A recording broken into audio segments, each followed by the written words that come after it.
BK and Ferrario are broadcasting live from the E&B Granite Studios at the Centene Community Ice Center on 101 ESPN. E&B Granite, Bernie Federko's only choice for granite countertops, cabinets, and flooring.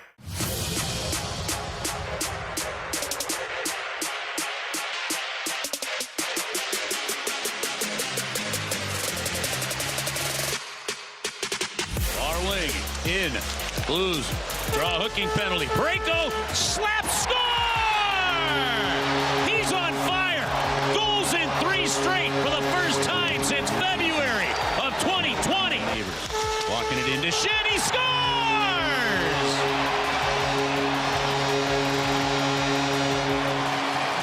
Braden Shen, second of the game. Power play goal, and it's 4-1 St. Louis. Well, listen to this crowd. Tucker's on the ice for the final 13 seconds. Goes over to the far wing with it. Final 10 seconds are going to tick off the clock. The Blues needed back-to-back wins against Calgary. And you can bring out the Zamboni. They got it. A good 4-1 win tonight. And the St. Louis Blues have moved themselves to within 1 point of a playoff spot with 2 massive home wins in a row. Alex, I owe you an apology. Well, you owe me a lot of apologies. Because yesterday I made fun of you when you said, you know what the Blues need in this game? A good third period. And I would have made fun of you if you had said the opposite. You know what the Blues need in this game? A good first period. Yeah, of course they do. Well, guess what they did last night? They got off to a 3-0 lead and then just leaned on Calgary the rest of the game. Calgary came out and played a really good second period. Blues didn't give up anything of high danger opportunities inside of their house, and they end up getting a 4-1 win on home ice last night. Welcome in. It is a Friday edition of BK and Ferrario with Alex Ferrario and Tanner Hendrickson. I'm Brandon Kiley. We have Jordan Deacon back in the studio for us today. We are broadcasting live at the E&B Granite Studios out of the Centene Community Ice Center. Alex, that's what they needed. They needed to win those 2 games in order for us to be able to have any chance of believing in this team as a playoff contender. Now, that's not enough. They can't just end it there. They can't be like, well, we won 3 out of 4. We won the 2 games head-to-head against Calgary. We're good here. Job complete. Not by a long shot. There is still a long way to go. As of today, you're still not in a playoff spot. You're a point behind Calgary, and they've played 2 fewer games than you. You're roughly the same number of points, the exact same number right now, as the Vancouver Canucks, but they've played 2 fewer games than you as well. The job is far from complete. I'm not suggesting otherwise today. I want to get that out there in front of the text line, which is about to yell at me for being too happy about them winning 2 straight games. Now, don't worry, T-Bone will talk in just a couple seconds. What I am saying, though, is this was the starting point of what they had to do. Step 1, complete. There's like 10 more steps on this path to getting to the postseason. But, Alex, what'd you make of that game? What did it mean to you? It was dominant last night. I mean, what I was expecting from the Blues in 2 Calgary games, they showed up with it. I mean, you completely eliminated a Calgary team that came into the game with 6 wins in their previous 9, including wins over the LA Kings and also the Vegas Golden Knights. And what did they do? They welcomed in that team and allowed them to score 2 or fewer goals in both games. The Blues went 100% on the penalty kill and only allowed 1 shot on goal on that power play that was ranked 19th. They went 1 for 5 on their power play, and they held one of the hottest lines in the NHL in terms of scoring chances and puck possession, which was Kadri, Huberdeau, and Pospisil. That line had 1 point in the 2 games against the Blues. That's what they did and why it was so impressive to me. And I said this last night, BK, and I'm curious both of you guys' thoughts. To me, that game was the reverse of the Nashville Blues game last year on February 17th. Explain that a little bit. So the Blues, of course, in that game on February 17th, at the time that they played against each other, the Blues were holding on to the bottom wild card spot. They had 60 points. They had won 7 of their previous 10 games. Nashville had come in on a stretch of 7-9-1 in their previous 10, and they were 2 points behind the Blues for that bottom wild card spot in the Western Conference. What happened in a critical game for the Blues to push them back further? Blues laid an egg. They lost 5-2 in that game. And if I'm not mistaken, it was on home ice. And then from there, the Blues would win 3 games in their next 10. Nashville would go on an 8-game win streak. At the time of that game last night, Calgary was St. Louis. The Blues were Nashville. Calgary laid an egg. You heard it on the broadcast for Calgary side. Craig Conroy was like, we played a playoff team, and we weren't ready for playoff hockey. Yeah, to explain that, I was watching the Sportsnet feed last night, and Craig Conroy came on the broadcast during the first intermission, and he was asked, like, hey, what just happened? What did we just witness? And he was blunt. He said, listen, we're playing a team that looked like a playoff team in the first period, and we didn't match their energy. We didn't match their desire, and if we don't do that in the second period, we're going to lose this hockey game. And guess what? They tried to. Yeah. They tried to match the energy of the Blues. They came out and played a much better second period, but it was too little too late, and the Blues held them at bay. So at the end of the season last year, after that February 17th game, the Nashville Predators finished the season with 47 wins, 99 points, and they had a plus 21 goal differential. They were -7 in that game against the St. Louis Blues. So what I looked at last night was, and who knows, like you said, in my opinion, none of this feels as big if you lay an egg tomorrow night against the Utah Hockey Club. But just like we talked about how the Blues season was ended last year on February 17th against the Predators because they didn't rise to the moment, the Blues rose to the moment and now have an opportunity to go on a really nice run to put themselves in the same spot that Nashville was last year. And there are some similarities between the two teams. Nashville was in the midst of a retool at that point in time. Now, they tried to accelerate their retool in the offseason, but they did it the opposite way that the Blues have gone about it. They added old, veteran, over-the-hill players that made them much slower. The Blues went about it in a very different way. They went out there and added very young players that could add some energy, add some spark to the offense. We're seeing what Holloway has brought to the offense. Now, Broberg's points have certainly slowed over the last few weeks, but he's still been a critical component to what they're doing defensively, and that's another piece of this puzzle. Man, defensively, they've been stifling over their last 4 games. You look at what they're doing to hold these opposing offenses at bay. Dude, they're giving up almost no high danger chances. In their last 3 games, 5-3-5 in terms of the high danger chances against. You look at the save percentage in those games. It's no coincidence. At 5-on-5, 96%, 96%, 96% over their last 3 games. This is what Jim Montgomery wanted the team to look like. He wanted them to avoid high danger chances, avoid the rush opportunities against, and then go out there and hold the offensive zone time yourself. That's what the Blues are doing right now. So I don't know how sustainable it's going to be. I don't know if this is something that's going to continue like it did last year for Nashville, but you got to start somewhere, and at least right now they can convince me with their style of play. This can work over the long haul if they continue. Yeah, I agree with that, and that's why, you asked the question of did they avoid the Nashville game from last year? My answer for right now is yes. Well, yeah, they did. That's what last night was supposed to be. Where my question is, are they going to avoid that, Columbus game that they had? Remember right before that All-Star break with, hey, they're building momentum, lay an egg. I think they've got a bad opponent right before, it might be Utah, right before Four Nations tournament, if I remember correctly. But I look at them and I go, okay, they've been playing well, and I agree with BK, they've been playing with its baby steps right now because they still haven't won 3 in a row. By the way, that game right before the break is Chicago. That's what it is. I knew it was somebody really bad. Yeah, Utah is, I think, before, or the first of those final 4. That's the one for me where it's, okay, avoid that little whatever it was, lapse in judgment, lapse in play in that game that they had last year, then I'm more willing to buy in. But again, I agree. Look, they played really well last night. I was fearful that was a game to me that felt like it was going to be a letdown spot for the St. Louis Blues. I feared they were going to do what Calgary did last night, which was not play playoff-style hockey, not show up for a period, and then that period puts you out of the game entirely. They didn't do that last night. They've been playing really well offensively, which I question if that could be fixed. The defense, I thought the defense had room to grow under Jim Montgomery, but it wasn't as far behind as the offense was. And the offense has been there. They've scored 4 goals in every game this month but 2. So the offense has really improved under Jim Montgomery. It's now just a question of, okay, can you continue to build this snowball that's going downhill? Because as we've seen, they have that snowball that starts to roll downhill, and then boom, it hits something and they lose. That's why tomorrow's so I was going to say the snowball. That's why they need that 3-game winning streak before I'm kind of willing to really start going in on that. The snowball's a 3-game win streak. I mean, that's the benchmark that they have been unable to surpass 8 separate times this season. Crazy. They have not been able to get past it. But we've made the reference earlier this week to other teams that have also had that issue. All it is that you need is a breakthrough for something that you've been unable to hit all year long. And that's why I feel like that 3-game win streak is so impactful. You take down Utah, that is 6 massive points. That's a 12-point swing in your favor of these 3 teams that are in the Western Conference battle that you are in.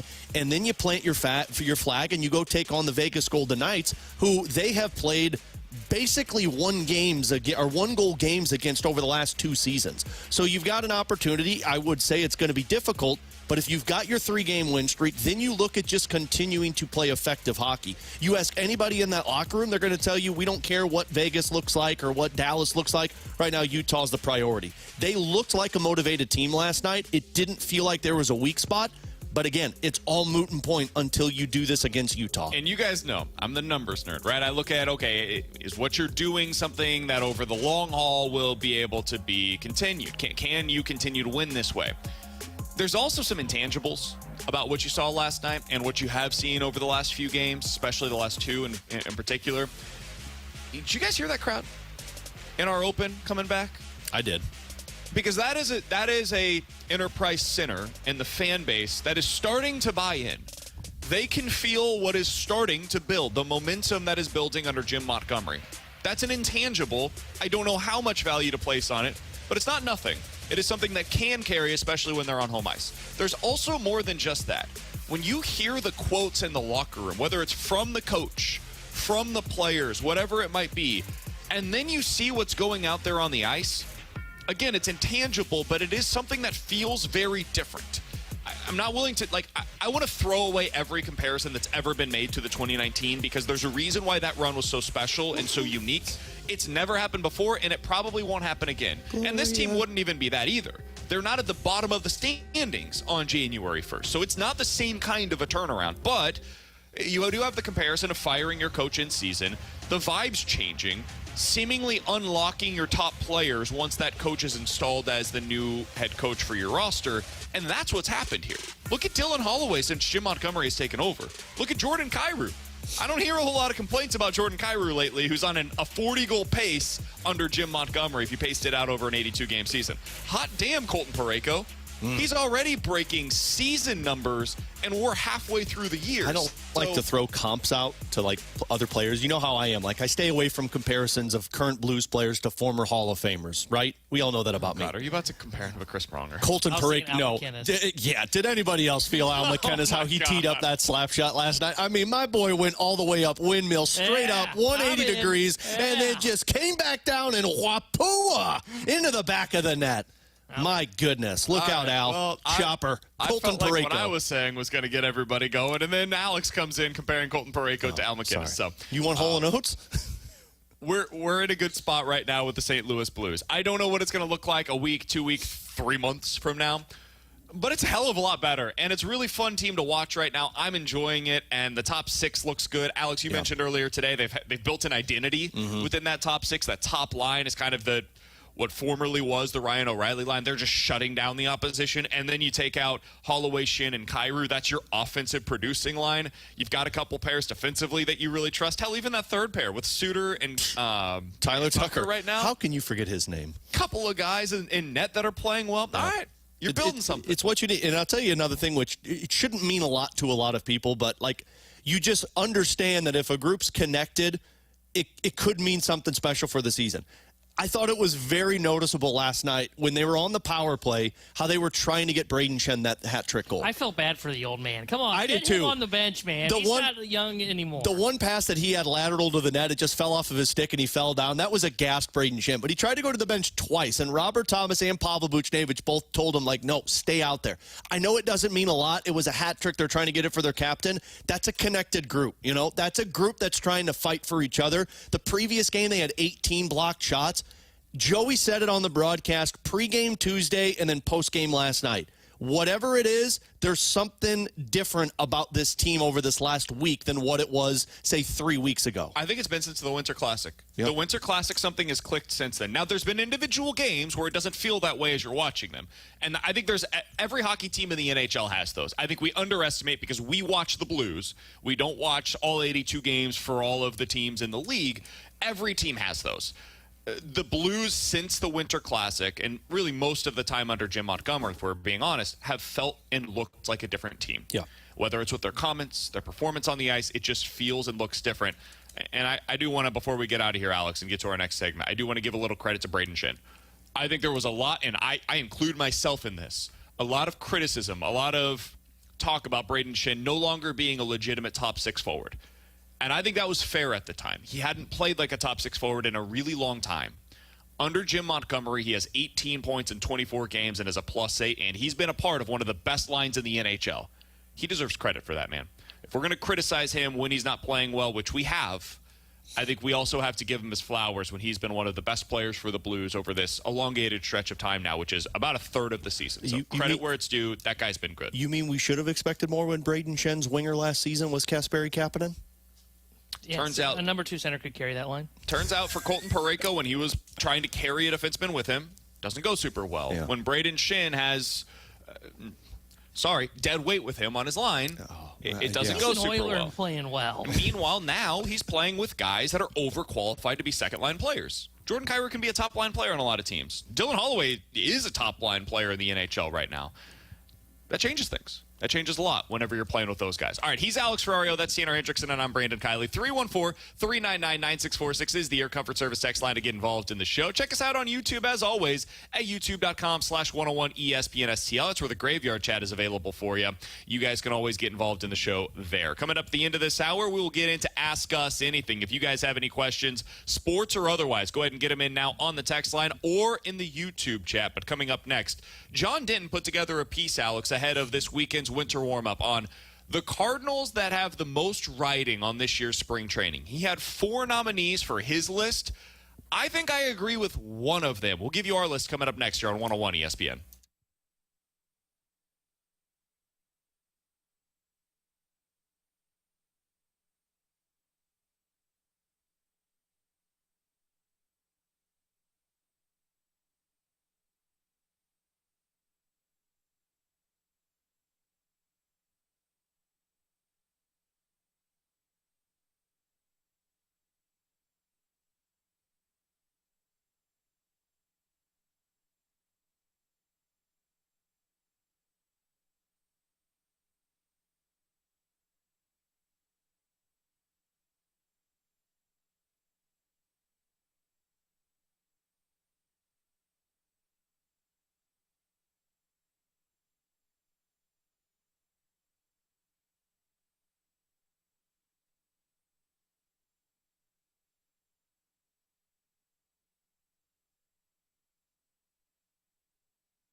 Live from the Centene Community Ice Center inside the E&B Granite Studios, this is BK and Ferrario on 101 ESPN. E&B Granite, Bernie Fedurko's only choice for granite countertops, cabinets, and flooring.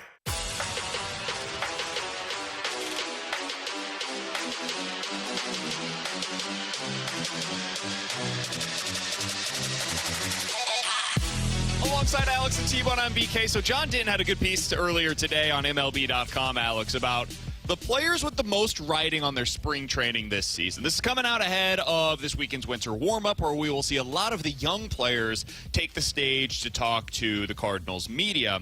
So I want to go through these and see if you guys agree with the players that he had mentioned as the ones with the most riding.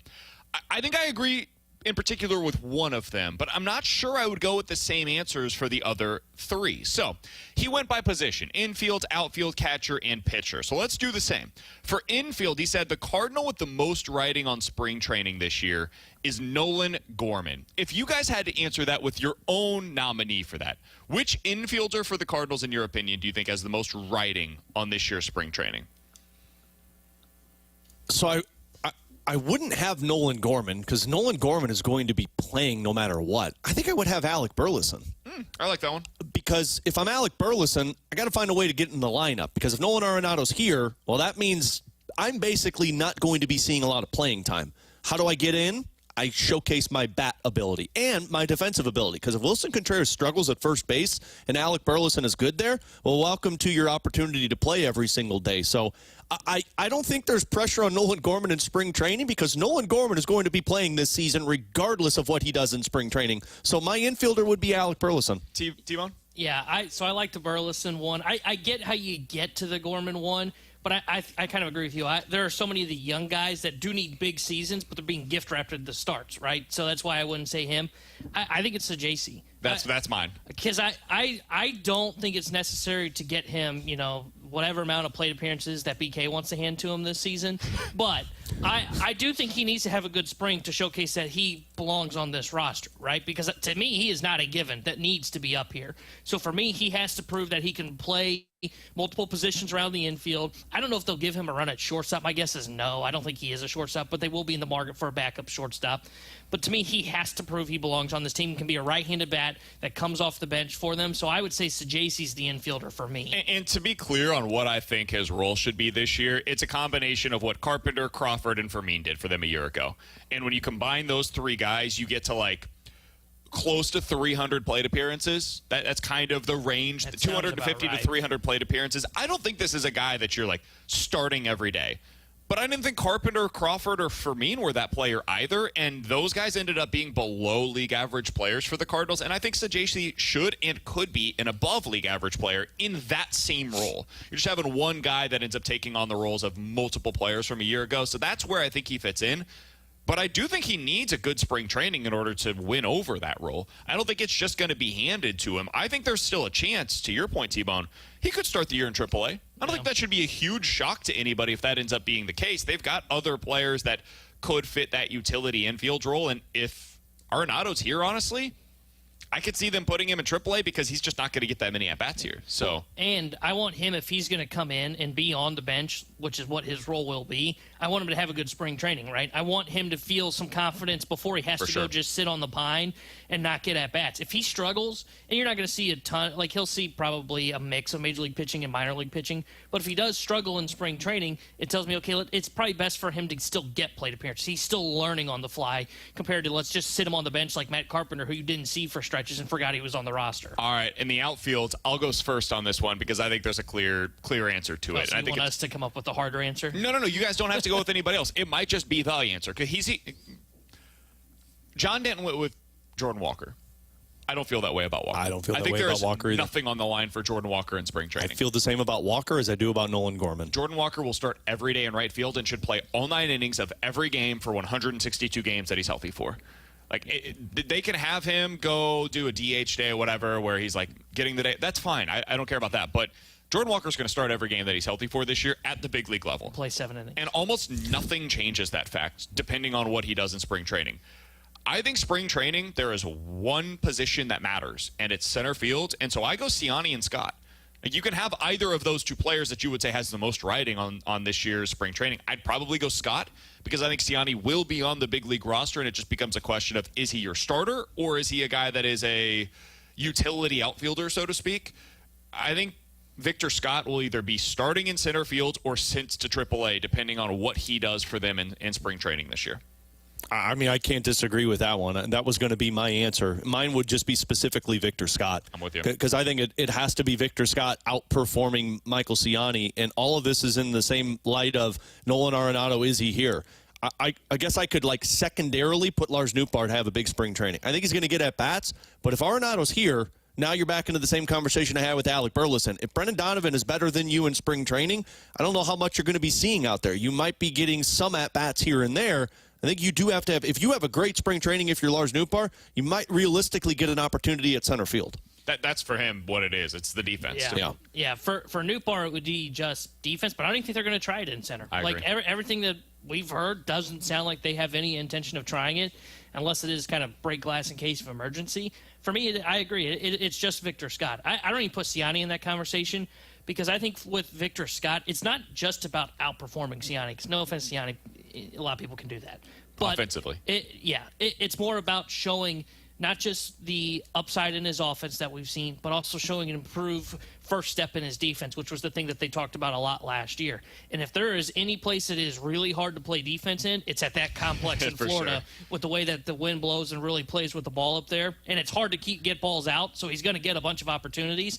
I think it's more about him because he's the one that can change the perspective of that center field spot, where last year was one of the worst positions in all of baseball for any team was center field for the St. Louis Cardinals. He's got some upside to his offense, and I think we saw that when he moved to that toe tap at times last year when he got called back up in the second half. He's got to show that offensive upside along with his great defensive potential. All right, let's go to catcher, and I just want to do this on 3. We're going to say the name that we think has the most riding on his spring training at the catcher position, Don't okay? you say the name you're I don't think we need to spend a whole lot of time talking about it because I'm guessing we're all going to have the same player. Ready? 1, 2, 3. Jimmy Ivan Crooks. Herrera. You're annoying. It's Ivan Herrera. You're the worst. I didn't want to do pies. You knew pies was going to come out of my mouth. No, the answer is Ivan Herrera. He's got the most riding on spring training because we just need to see if he's got the defensive improvements that they were looking for. And if he does, he should be your starting catcher this year. And if he doesn't, well, then we'll talk about that then. Let's move on to pitcher.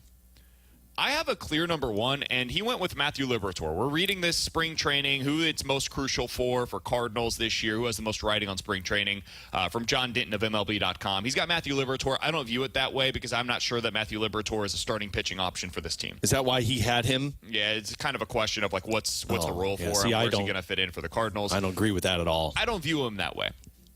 I think he's a reliever, and I think he can fit into that like Andrew Miller role of being a reliever, where you've got him in the 6th, 7th, 8th, 9th inning, depending on where you want him to be utilized. High leverage, left-handed bats coming up. That's Matthew Liberatore's spot. I feel good with him there. He's not a starter, and that's okay. I do think there is a pitcher with a lot riding on this year's spring training, though, and to me, it's Michael McGreevy. The Cardinals continue talking about him like he's a swingman. I think that's crazy. He should be your number 5 starter going into opening day, but they keep saying, and when I say they, John Mozeliak, who is in charge of the roster, keeps saying, yeah, McGreevy fits into the mix of guys that are competing for a spot in the rotation. That's not what he says when he's talking about Palante. That's not what he says when he's talking about Sonny Gray or Miles Michaelis. But when he's talking about McGreevy, he does.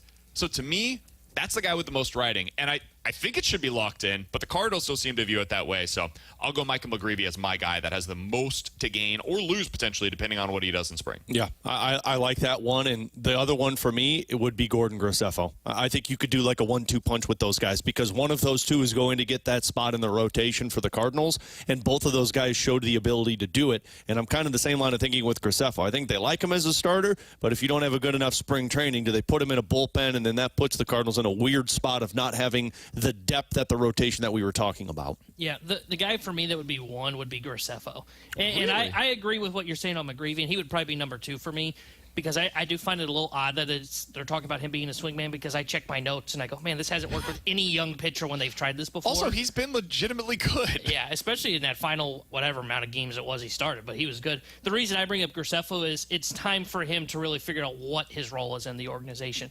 Is he a guy that's going to be a starter? Is he a guy that can play in the bullpen? Because remember, when he was at Double-A, I think it was 2 years ago, 2 or 3 years ago, there was all kinds of buzz of like, man, that guy could be a high-powered arm that they call up here in the second half. It could play a role in the bullpen. Okay, well, they never did that. Now he's had some weird years at AAA. And in the little small sample sizes that we did see of him last year, his stuff was okay. I don't know if it was great, but it was okay that it could play at the big league level. I think it's a huge spring training for him because I don't think he has anything to serve or gain by being in AAA unless it's just to provide depth in your starting rotation.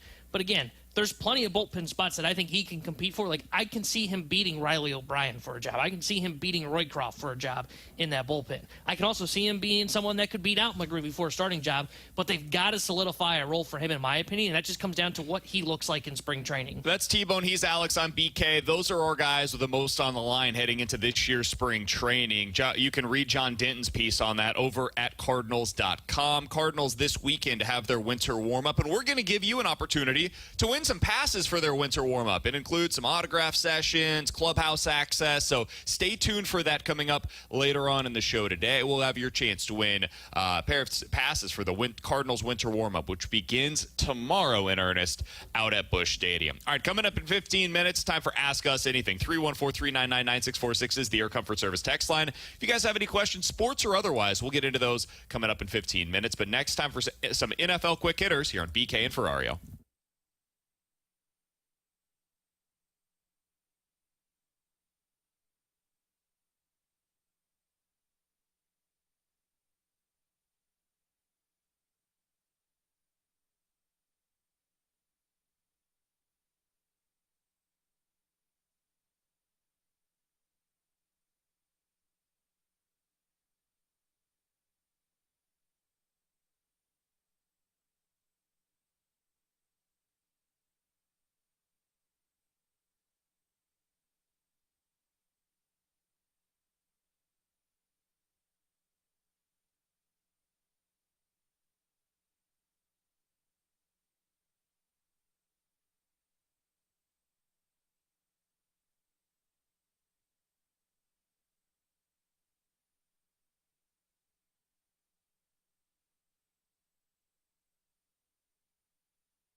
101 ESPN Sports Center.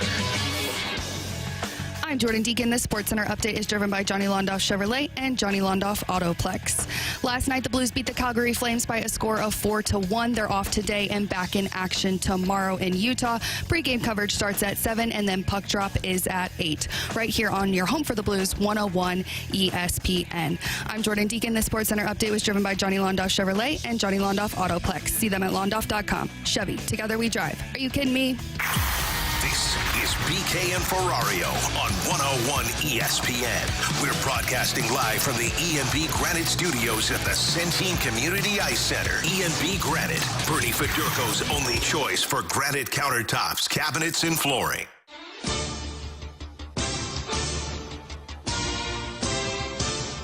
All right, let's dive into some NFL quick hitters with Alex Ferrario and Tanner Hendrickson. I'm Brandon Kiley. Let's start with what we were just discussing off of the air. T-Bone, what's the update on Ben Johnson that you were just telling us? So according to Adam Schefter, he's on the Pat McAfee show right now, and he said, quote, "I know everybody has Ben Johnson anointed to the Raiders, but I'm not in that camp right now. Why is everybody ignoring Chicago when it comes to Ben Johnson?" To me, and I was somebody that I think fell for the bluff. I didn't understand it. We've all talked about this all week. Nothing about Ben Johnson to the Raiders makes sense. Everything about the Raiders hiring Ben Johnson makes a lot of sense. He's the top candidate on the market this offseason, so of course you try to acquire him. But it never made sense from Ben Johnson's perspective to me. This feels like the Bears aren't giving me the money that I want. We heard about this all offseason last year. He wants to be treated like a top head coach in the NFL before he's ever served as a head coach. He wants to be compensated accordingly. So if he wants the money that he's looking for from Chicago, and they haven't offered it yet, what is the best way to do that? Well, you got to get an offer from somebody else that has that money involved in it, and then you got to convince the Bears that you're actually going to go do it. That's how you get the money you're looking for. If I'm the Bears, and we disagree on this, T-Bone, but if I'm the Bears, I'm not calling his bluff. I go ahead and give him the money, and the reason why is because if they're right on this, if Ben Johnson is the candidate that he appears to be, and he's the next Sean McVay, he's the next Kyle Shanahan, he's the next Matt LaFleur, I've got my coach and quarterback potentially in place for the next decade for the first time since, I don't know, the 80s. That matters significantly. It would be the first time that this generation of Bears fan has actually seen that in place for them. So I go ahead and give him what he wants. I make it worth my while. It's not that much money. Coaches are paid like $15 million on the top end of things. If they're offering like 10 right now, whatever. Give them an extra $5 million. What's it to you? It's worth it. Even if you're wrong, who cares? Go ahead and get the next guy in a couple of years. But I would not be trying to call his bluff. I would make it worth his while. Make Ben Johnson the next head coach of the Chicago Bears. You know in Ted Lasso how they have the word "believe" above their locker room and they all kind of slap it before they walk out? Above the door in the front office for the Chicago Bears, it should say, "Don't F this up." And they should slap it every time they walk out of their front office. You give Ben Johnson the damn money. You remember Draft Day, the movie? Yeah. So-and-so, no matter what. There should be a note somewhere that says, Ben Johnson, no matter what. Are you really going to play this game of chicken for $5 million for a coach that you believe could be the next big thing for your team? You already got the quarterback. You got offense. You got some good defensive players. You are missing a legit head coach. Are you really going to F this up and go from Ben Johnson, because we don't want to give him $5 million, to Mike McCarthy? I'd be forking over the truck and saying, "Hey, Ben, what do you want?" You said, get a legit head coach. How many wins does Ben Johnson have as an NFL head coach? How many wins did Kevin O'Connell have as a head coach before he went to Minnesota? Fair. How many wins did Sean McVay have before he went to your Rams? But here's my Kyle point. Shanahan. At some point, you got to get your start. Here's my point. If I'm the Bears, I'm calling his bluff. I don't think he's going to Vegas, and I'm getting him on the contract that we want. Well, if I'm in that front office, okay, then here's where we differ. Is if it was just, hey, Ben Johnson, or you got to settle for like what these secondary candidates that we see that are getting interviews for, then I'd go, okay, yeah, we've got to give Ben Johnson what he wants. Man, we don't know, if Ben Johnson is a great head coach. It is possible that we bring him in and he screws this up even worse, and we end up screwing up Caleb Williams, and now we're back where we started. I don't think he's going to screw up your quarterback, but he could be a bad head coach. That's possible. But there are fallback options, and legitimately good fallback options for all the things you have with Mike McCarthy. He's a good head coach. Now, I mean, he's not great, but he's good, and he can establish a culture for that organization, which they desperately need. Same for Pete Carroll. I actually think Pete Carroll's a hell of a football coach. So if I am the Chicago Bears, I'm calling Ben Johnson's bluff right now. And I'm going, if you want to go to the Raiders, then take the Raiders contract because we've got these guys here that we can bring in. But what does it matter if I call his bluff or not? I want him. He wants this money. I want him. Well, he clearly doesn't want us that bad if he's using us as a negotiation tactic. What he I should don't not be the understand, highest paid T-Bone, coach in the NFL. He won't be. This is like what I don't understand is why you're trying to make this point over a few million bucks. Why? Like players get the best players in the league are getting $50 million.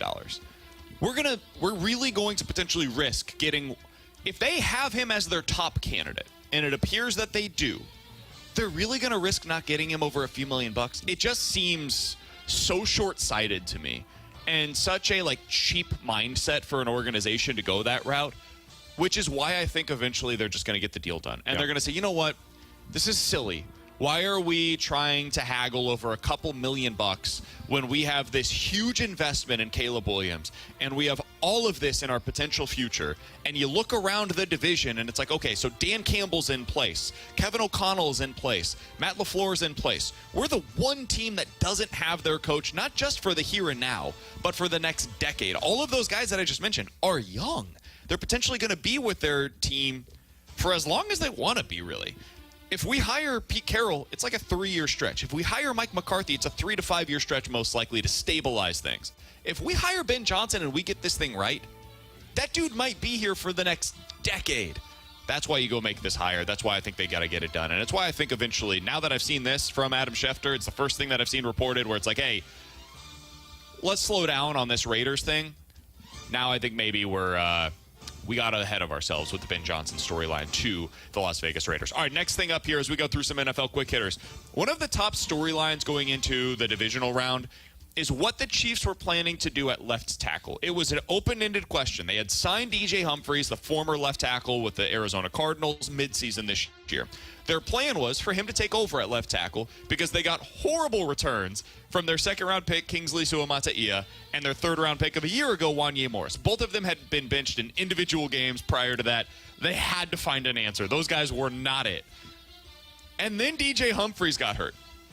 And they put Joe Thuney, their all-pro left guard, at left tackle, and they were like, this is actually going pretty well for us. And they went up against the Steelers and the Browns and the Texans with Joe Thuney at left tackle, and it worked in those games. And it was the fewest number of sacks that Patrick Mahomes had taken in any game this season, those 3 of them. Well, it has now been reported by Jeremy Fowler of ESPN.com that the Chiefs are going with Joe Thuney, not DJ Humphries, at left tackle for this Saturday's game against the Houston Texans. You guys surprised by this decision at all, or do you think it makes sense for them? No, I think it makes sense. If it's been working, why would you steer away from it to go to a guy that, I know he was supposed to be the answer for you, but he got injured. And guess what? If Joe Thuney takes over and performs well in that position, I'm not going to take away something that's working. You got to go off consistency right now when you're in the playoffs. And what's working for your offense, you don't touch. So, I think this is the smart move by Kansas City. I'm with you. I think the one thing that we've seen that can beat Mahomes in the playoffs is if you can get to him. If you can get to him in that pocket, we saw that was where Tampa Bay was successful in that Super Bowl victory. That was my concern with them going into the playoffs. Hey, man, if this has been working where you've pushed him to left tackle, I'm in then. I'm willing to just say, you know what? It's worth us experimenting with it against the Houston Texans. If it doesn't work in this game, then we can reassess. I am something worth monitoring tomorrow during the game. His replacement at left guard has not been good there. So Thuney at left tackle, I think, has solidified things, but it makes you much worse at left guard. I'm a little surprised they're going this route. I thought they would go back to DJ Humphries at left tackle and put Joe Thuney at his natural position of left guard. We'll see what this looks like tomorrow. Now that you've made this decision, I don't think there's any going back. I think this is Joe Thuney's our left tackle for as many as the next 3 games, depending on what happens this weekend, over the next couple of weeks with how far they're able to go. But, man, this is a huge decision by them. It's one that I am a little surprised that they decided to make, but this is the move. And now they go up against one of the best defensive lines in the NFL with Joe Thuney as their left tackle. So be sure to monitor that as the game goes along tomorrow. With Alex and T-Bone, I'm BK. 314-399-9646 is the Air Comfort Service text line. We'll get to Ask Us Anything, sports or otherwise, coming up next here on 101 ESPN.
Live from the Centene Community Ice Center inside the E&B Granite Studios, this is BK and Ferrario on 101 ESPN. E&B Granite, Bernie Federko's only choice for granite countertops, cabinets, and flooring. You've got questions, we may have the answers. Maybe. It's BK and Ferrario's Questions and Answers on 101 ESPN. All right, 314-399-9646 is the Air Comfort Service text line for Ask Us Anything. If you guys have any questions, sports or otherwise, now is the time to get those in on the text line or on YouTube at youtube.com/101ESPN STL. Let's start out with this from the 314. Hey, guys, of the 8 teams remaining in the NFL playoffs, who are the 2 teams that you would most want to see facing each other in the Super Bowl? Alex, if you could choose, you were the NFL czar for the day, and you got to hand pick the 2 teams that end up playing for the Super Bowl, who would you go with? Lions and Bills. I want a rematch of what we saw a few weeks ago. I think that's my choice as well. If I have, obviously as a fan, I want to see the Chiefs in the Super Bowl, but I'm going to eliminate them because it would be an annoying pick for me, but it's kind of my vibe. If I eliminate them from contention, I would also go with the Bills versus the Lions. Yeah, I think that's going to be an offensive. That's going to be one of the more enjoyable Super Bowls that I had seen in a long time if I get that, because I think you're just going to see offense galore.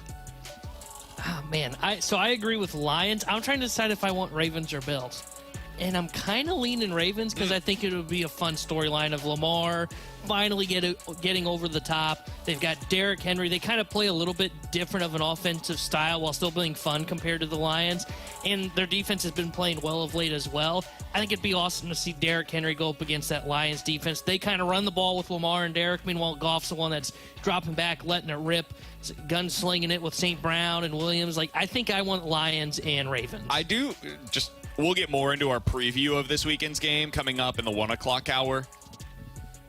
I think people are going to potentially be surprised by the style of game that we get out of Ravens versus Bills. I think there's a chance that is a very run-heavy game for both teams. And whichever team ends up throwing more passes is the one that ends up losing. Not just because that's what the game dictates, but also because the best game plan for both teams appears to be just run the hell out of the football right now. So be curious to see what we get out of that one. All right, from the 314, Alex and BK, this one's for you. How do you guys squeeze in working out into your parenting duties?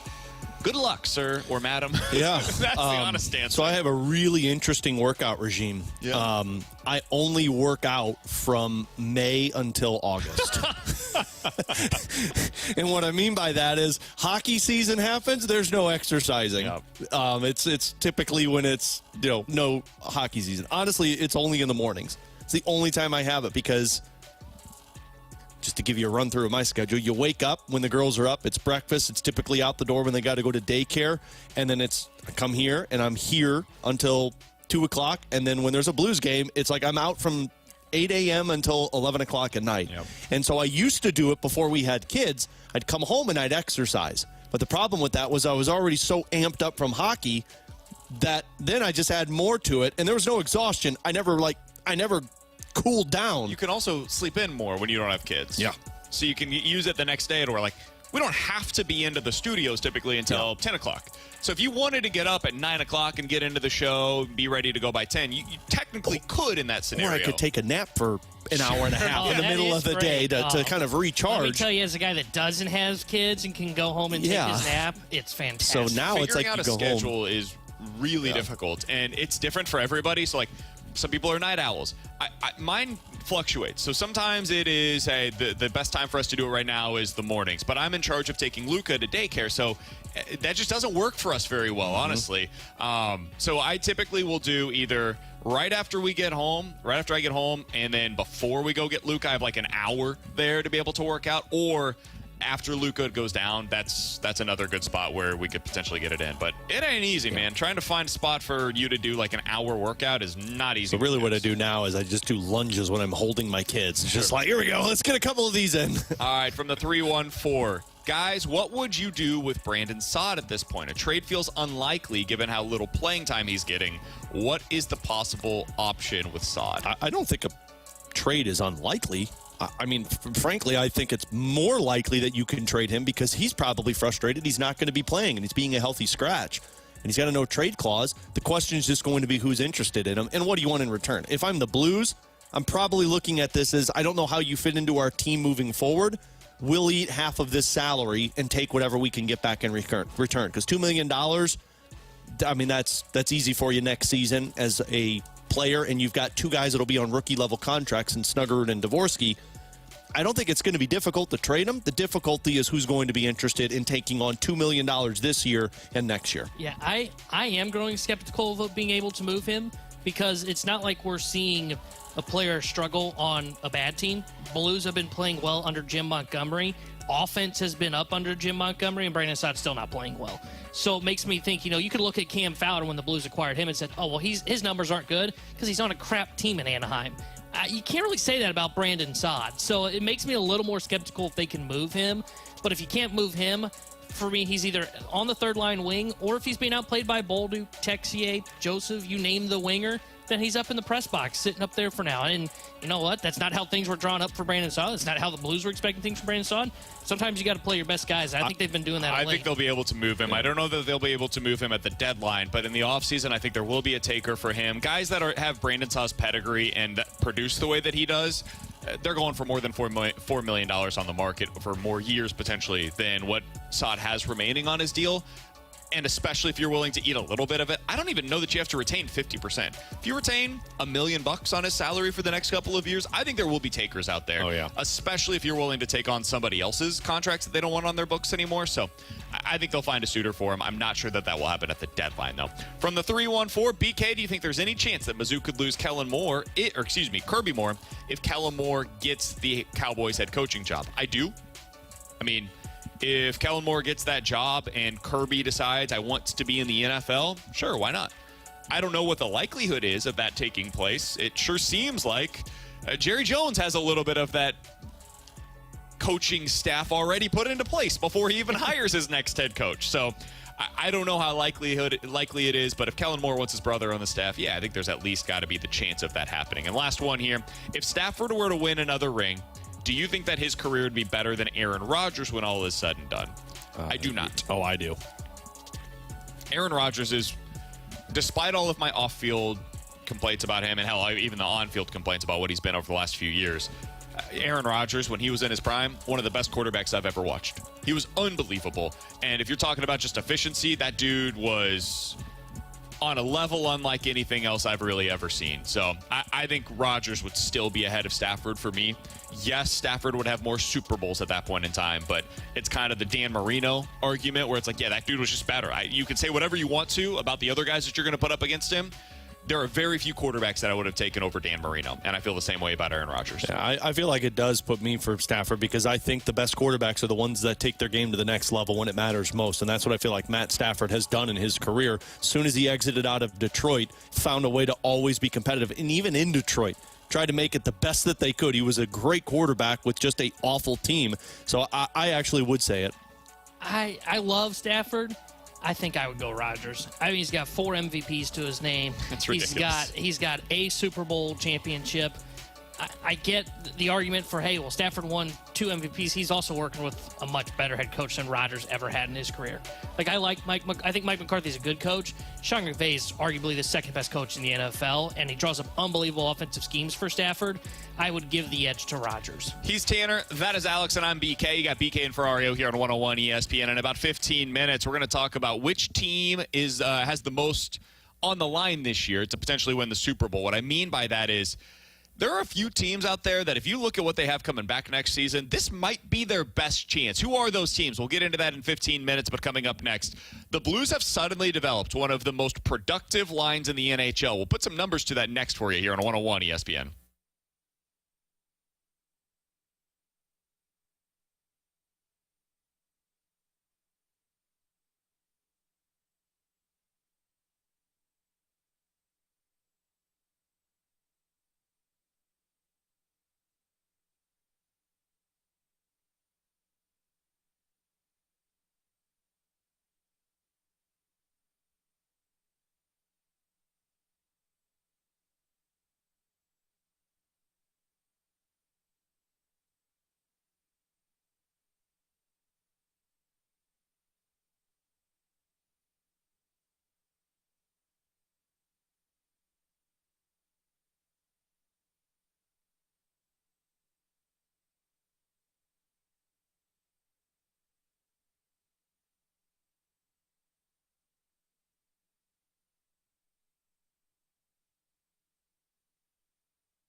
T-Bone here to tell you about Pick 6 from DraftKings as the NFL playoffs are here, and no one does fantasy sports like DraftKings, the official daily fantasy sports partner of the Kansas City Chiefs. You can play for better payouts on Pick 6, and it's super easy to get started. Select 2 or more players and choose if they'll have more or less of a stat. Looking at the Chiefs game this weekend, I like Travis Kelce more than 52.5 receiving yards, Mahomes more than 249.5 passing yards, and Stroud more than 34.5 pass attempts. $10 on that can win me 40 plus. And DraftKings is making it even sweeter for first timers as new Pick 6 customers play $5 and get $50 in Pick 6 credits. Chiefs Kingdom, win more cash on Pick 6. Download the DraftKings Pick 6 app and use my promo code 101WXOS. That's code 101WXOS for new customers to play $5, get $50 in Pick 6 credits. Only on DraftKings Pick 6. The crown is yours. Gambling problem? Call 1-800-GAMBLER. Must be 18 plus. Age and eligibility restrictions vary by jurisdiction. Void where prohibited. 1 per new customer. Bonus award is now drawable Pick 6 credits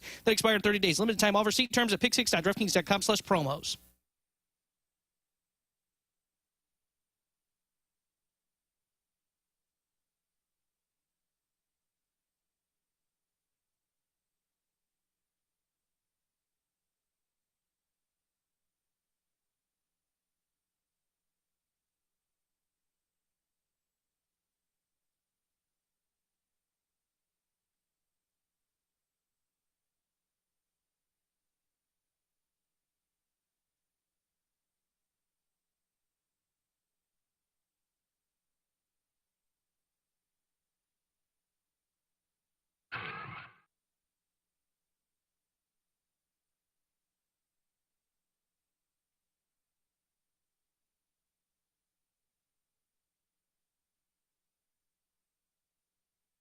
Cabinets and flooring. All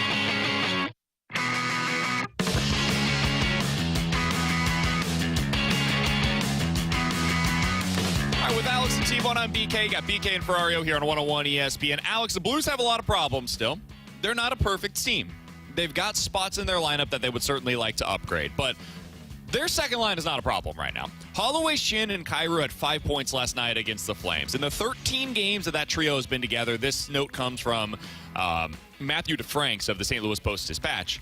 In the 13 games that those three have played together, the Blues have allowed more expected goals than the opposition, or than they have, just one time. So in 12 of the 13 games, in other words, to simplify this a little bit, the Blues have been more productive offensively when those three are on the ice than the opposition has been when those three are on the ice. That's remarkable consistency by Holloway, Shin, and Kyrou. He continues with this. This comes, again, from Matthew DeFranks of the St. Louis Post-Dispatch.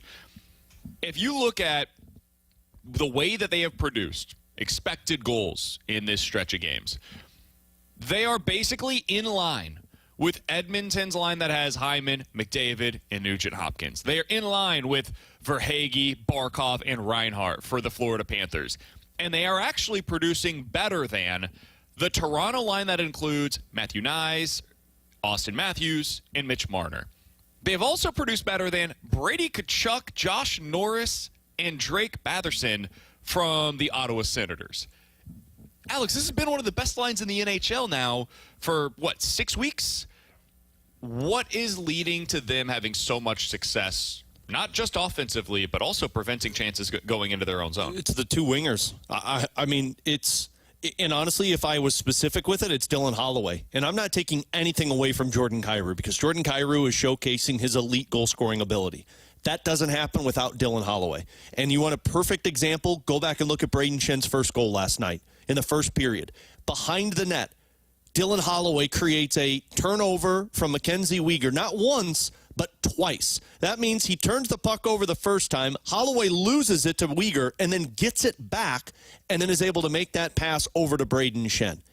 That doesn't happen if you don't have that type of player. And I thought Jim Montgomery's quote post-game last night told you exactly what Dylan Holloway's playing like right now. We're seeing a guy emerge as a real player in this league, and I think his confidence is through the roof. He knows he's a good hockey player in the league, and he's going out expecting to be an impact player, and he's being that for us. He said without saying, you're starting to see a star emerge in the National Hockey League. And again, Jordan Kyrou's always been this guy. He's gone back a little bit. He's fixed his defensive play, and I'm not taking anything away from him. but you're not getting this production without Dylan Holloway's play. So for me, the reason this line is at the tops of the National Hockey League is because I truly think Dylan Holloway is a star about to emerge. Dylan Holloway is one of my favorite players to watch on the Blues of the last 5 years. And I don't say that lightly. He plays like Jaden Schwartz used to, but he's more skilled and more talented than Jaden Schwartz was. And I don't say that as a slight to Jaden Schwartz, who was a really good hockey player for the St. Louis Blues. He struggled to stay healthy, but a really good player nonetheless. And you see very similar tenacity, like the way that he goes after the puck. Last night, that goal by Braden Shin right in front of the net, that was created by Dylan Holloway. Like, Shin gets the credit for scoring the goal, and he should. He put it in the back of the net. But Dylan Holloway drew everybody towards him because of the gravity that he possesses, because he was winning the puck battle there. And then not only did he win the puck battle, but what is even more impressive to me about him, he wins the puck battle, and then he finds the open man because he sees somebody else's man coming towards him to go help, and he's like, all right, well, that guy just came open because you're here. And so he has the vision as well. It's really impressive to watch, man. We were all excited about the signing when he decided to come here on that offer sheet. I didn't see this kind of upside. I thought he had some upside because of the speed and everything. He's got the full package. Yeah. I don't know what he's missing. Yeah, that's why we call him Big D. We call him Big D because he is the full package on the ice right now. Yeah, not we. No, we all call him that. I mean, look at how he is on the other side of the ice. He's so strong with his stick-poking ability to where he's able to break up plays that way. He's able to out-muscle guys off of the puck, create separation, and then you're talking about the speed factor. This is a guy that I believe accelerates every single player that he's with. Ivan Barbashev was this way. Now, I know Ivan Barbashev, I think Dylan Holloway is probably a little bit higher ceiling than what Ivan Barbashev was, but we remember, though, that 21-22 season. Barbashev was Mr. Fix-It. Brewery would put him on the top line, the third line, the second line. Whoever needed offense, they put Barbashev there. Dylan Holloway's that guy. Jaden Schwartz was that guy. But I think there's more offense in Dylan Holloway's game than either of those players. Those players were always 25 goal scorers. I mean, this is a 35 goal scorer from what we're seeing because he's got an elite shot. He can play the power forward, but he's also got the ability to outskate you. Is this basically your Schwartz, Shin, and Tarasenko line? Better known as the Schwarzshenko line. Just that what because this of is? that, Yeah. I'm saying no. That's what this is. Because they play the same way. Like, Jaden Schwartz is Dylan Holloway. Shin is Shin. And then That's true, he is. Tarasenko is Jordan Kyrou. Now, they're different players. Yeah. Tarasenko was obviously much bigger, and he had more of a brute force set in him. Jordan Kyrou, though, has become a sniper. But I think it's better than that because I think Dylan Holloway's, the most goals that Jaden Schwartz ever scored was 28. And I think Dylan Holloway has the potential to be a 30-goal scorer consistently. I agree. I don't think Braden Shin is the same player that he once was. You're right. So maybe you've taken a step back there, and you've taken a step forward with that Schwartz spot. And then I think kind of similar in terms of Kyrou to Tarasenko, at least based on current performance. We'll see if he's able to have as much consistency as Tarasenko did. But Jordan Kyrou has 14 goals in the 24 games under Jim Montgomery. That is sixth in the NHL behind Scheifele. Ricard Raquel randomly is part of this. He's been good in a very dark circle that is the Pittsburgh Penguins. Ricard Raquel and Sidney Crosby have been good. So he's on this list somehow. And then it's Jake Gensel, Draisaitl, and Braden Point. So, four unbelievable players that you would expect to be in this category. And then One that Ricard you're Raquel. like, how'd you get here? His pace under Jim Montgomery is 48 goals and a plus 27 on the ice. Damn. Now, 71 points, so he's not a point-per-game player. so I'm sure everybody's mad about it, right? Everybody's going to be upset. No. People wanted this to be who Jordan Kyrou is. And I think for a decent portion of his career, he's been as much of a distributor as he has been a goal scorer. He sets other people up. And now I think part of what's happening is you're seeing Dylan Holloway set up Jordan Kyrou. Instead of Jordan Kyrou being the guy that has all the gravity, they talk about this a lot in basketball, right? Because of what Steph Curry forces defenses to do by going out toward the three-point line, you get more opportunities at the rim. Because of what Dylan Holloway does and playing around the net, it opens things up a little bit more for a shooter like Jordan Kyrou. And so you're seeing him get on pace for 40-plus goals now under Jim Montgomery since he's been put on that line with Holloway and Shin. He is exactly the player the Blues fans have been asking for, man. And that's why I think I brought it up and more likely to happen or better to forget it earlier this week. I truly believe moving forward, Jim Montgomery's probably got that itch to see what Dylan Holloway looks like with Thomas and Buchnevich. Because he's good defensively. He's got the offense. He's got the finishing ability.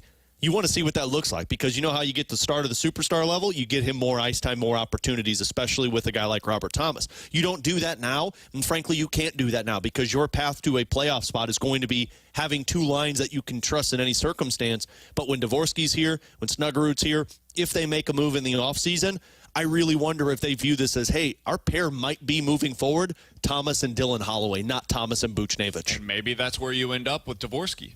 Dvorsky ends up being the center for that line, and now we've built things out there, and then your top line potentially is Pavel Buchnevich, Robert Thomas, and potentially Jimmy Snuggerud down the road. We'll see. That's asking a lot out of Jimmy Snuggerud. It could be Jake Neighbors. Like maybe that's just your shutdown line, and they're a little bit more of the physical presence on that top line. And then your second line becomes all right, let's go get him with some speed. And you configure the third line accordingly. Yeah, they're in a good spot right now. They are, and with what that top six has become. And to the Jordan Kyrou thing that you were saying, I mean, like for people that'd be like, no, it's not good. He's exactly what Vladimir Tarasenko was. Vladimir Tarasenko was a guy that they always expected to get 40-plus goals, 70-plus points. 30-plus goals, he never got above 40. But they thought he had the 40-goal potential every single season. And frankly, he did have that potential. A lot of it was injuries, and a lot of it in the early portion of the season was just you just didn't have the depth for the roster. Do you guys prefer this version of Jordan Kyrou? Less distributing, more goal-scoring potential. Is this the version of Kyrou that... Maybe this is a different way of asking what I was about to say. Take two. Is this the version of Jordan Kyrou that the Blues need in order to be successful? Yes, I don't think that statement would be true if you didn't have Dylan Holloway. Without Dylan Holloway, you needed Jordan Kyrou to be a star because you did not have scoring. But now that you've got Dylan Holloway who can provide more, now you have a secondary scoring option that you can rely on. Because he's doing all the scoring you need. Yep. Kyrou, you can't ask for anything more from a goal scorer's perspective. Nope. This is, I just mentioned it, top 6 in the NHL in goal-scoring production since Jim Montgomery has taken over. Mm-hmm. But the assists have taken a severe decline. His distributing numbers are way down from what they have been in the past. And so I'm curious, it's almost like talking about a baseball player, right? To give, you have to. If you're looking to get a higher average, a lot of the time that requires more swinging. And if you're swinging more, that means your on-base percentage is likely coming down because you're taking fewer walks. So you're giving up a little something to get something. We've seen this with Brendan Donovan. We saw it with Matt Carpenter in the past, where they go for more power, and so what they give up is some of that on-base percentage. That is something that I am curious about here with Jordan Kyrou. Are you good with him kind of taking down some of those assist numbers to be more aggressive with the shooting numbers and ultimately the goal-scoring prowess? I think they have more distributors in their system that allows you to do this with Kyrou, and I think this is what the hope was all along. Kyrou wasn't going to be a all-around player in terms of every aspect of the game. They needed Kyrou to be the goal scorer, and now that you've got Thomas playing at this level, now that you've got Dylan Holloway, who is kind of both for you right now, but he's got the distributing ability. And then when you add in Dalibor Dvorsky, that's what you've been hoping for all along. And then you can just focus on, hey, we've got our goal scorers now. Kyrou, Snuggerud, you're the guys that are going to score. We've got these guys that can do everything. Yeah, I think I like this version of him better in terms of this is what the Blues needed more from him is because I think this is how he can get more towards his ceiling of whether you want to call that a star player or at minimum be the guy that you say, hey, we're going to put him on the ice because we're down by 1 and he gives us the best chance to tie it.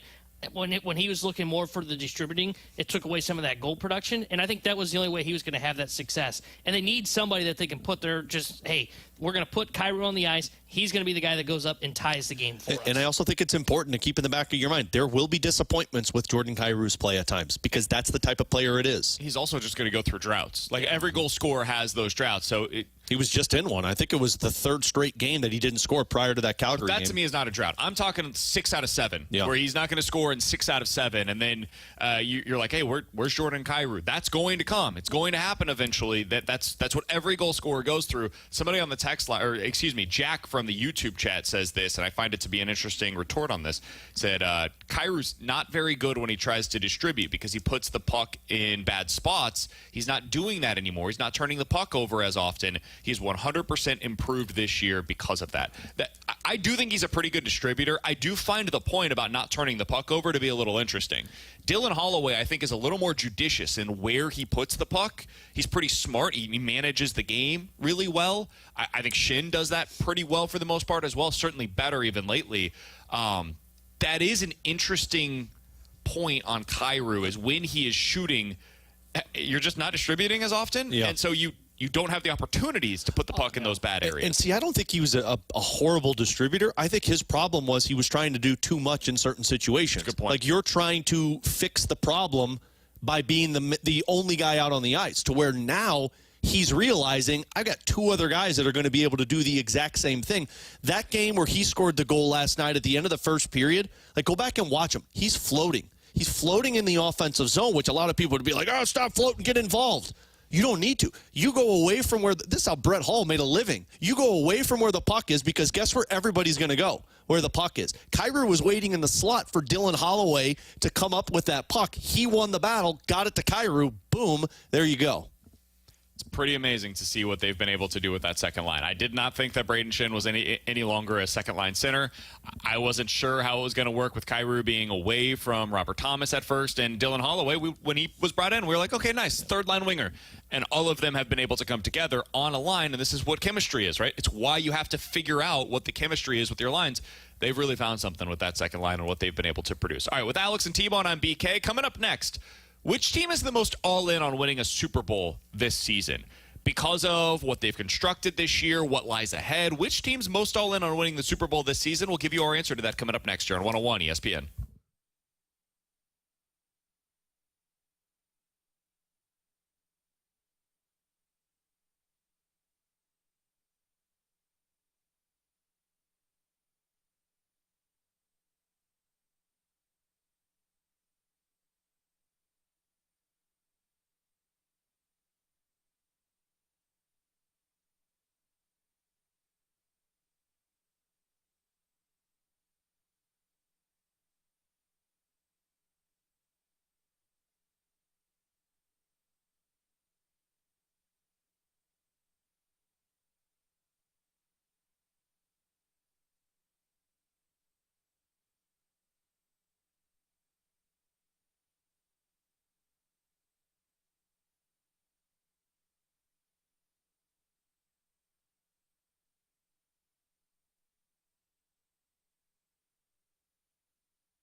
from the Centene Community Ice Center inside the E&B Granite Studios, this is BK and Ferrario on 101 ESPN. E&B Granite, Bernie Federko's only choice for granite countertops, cabinets, and flooring.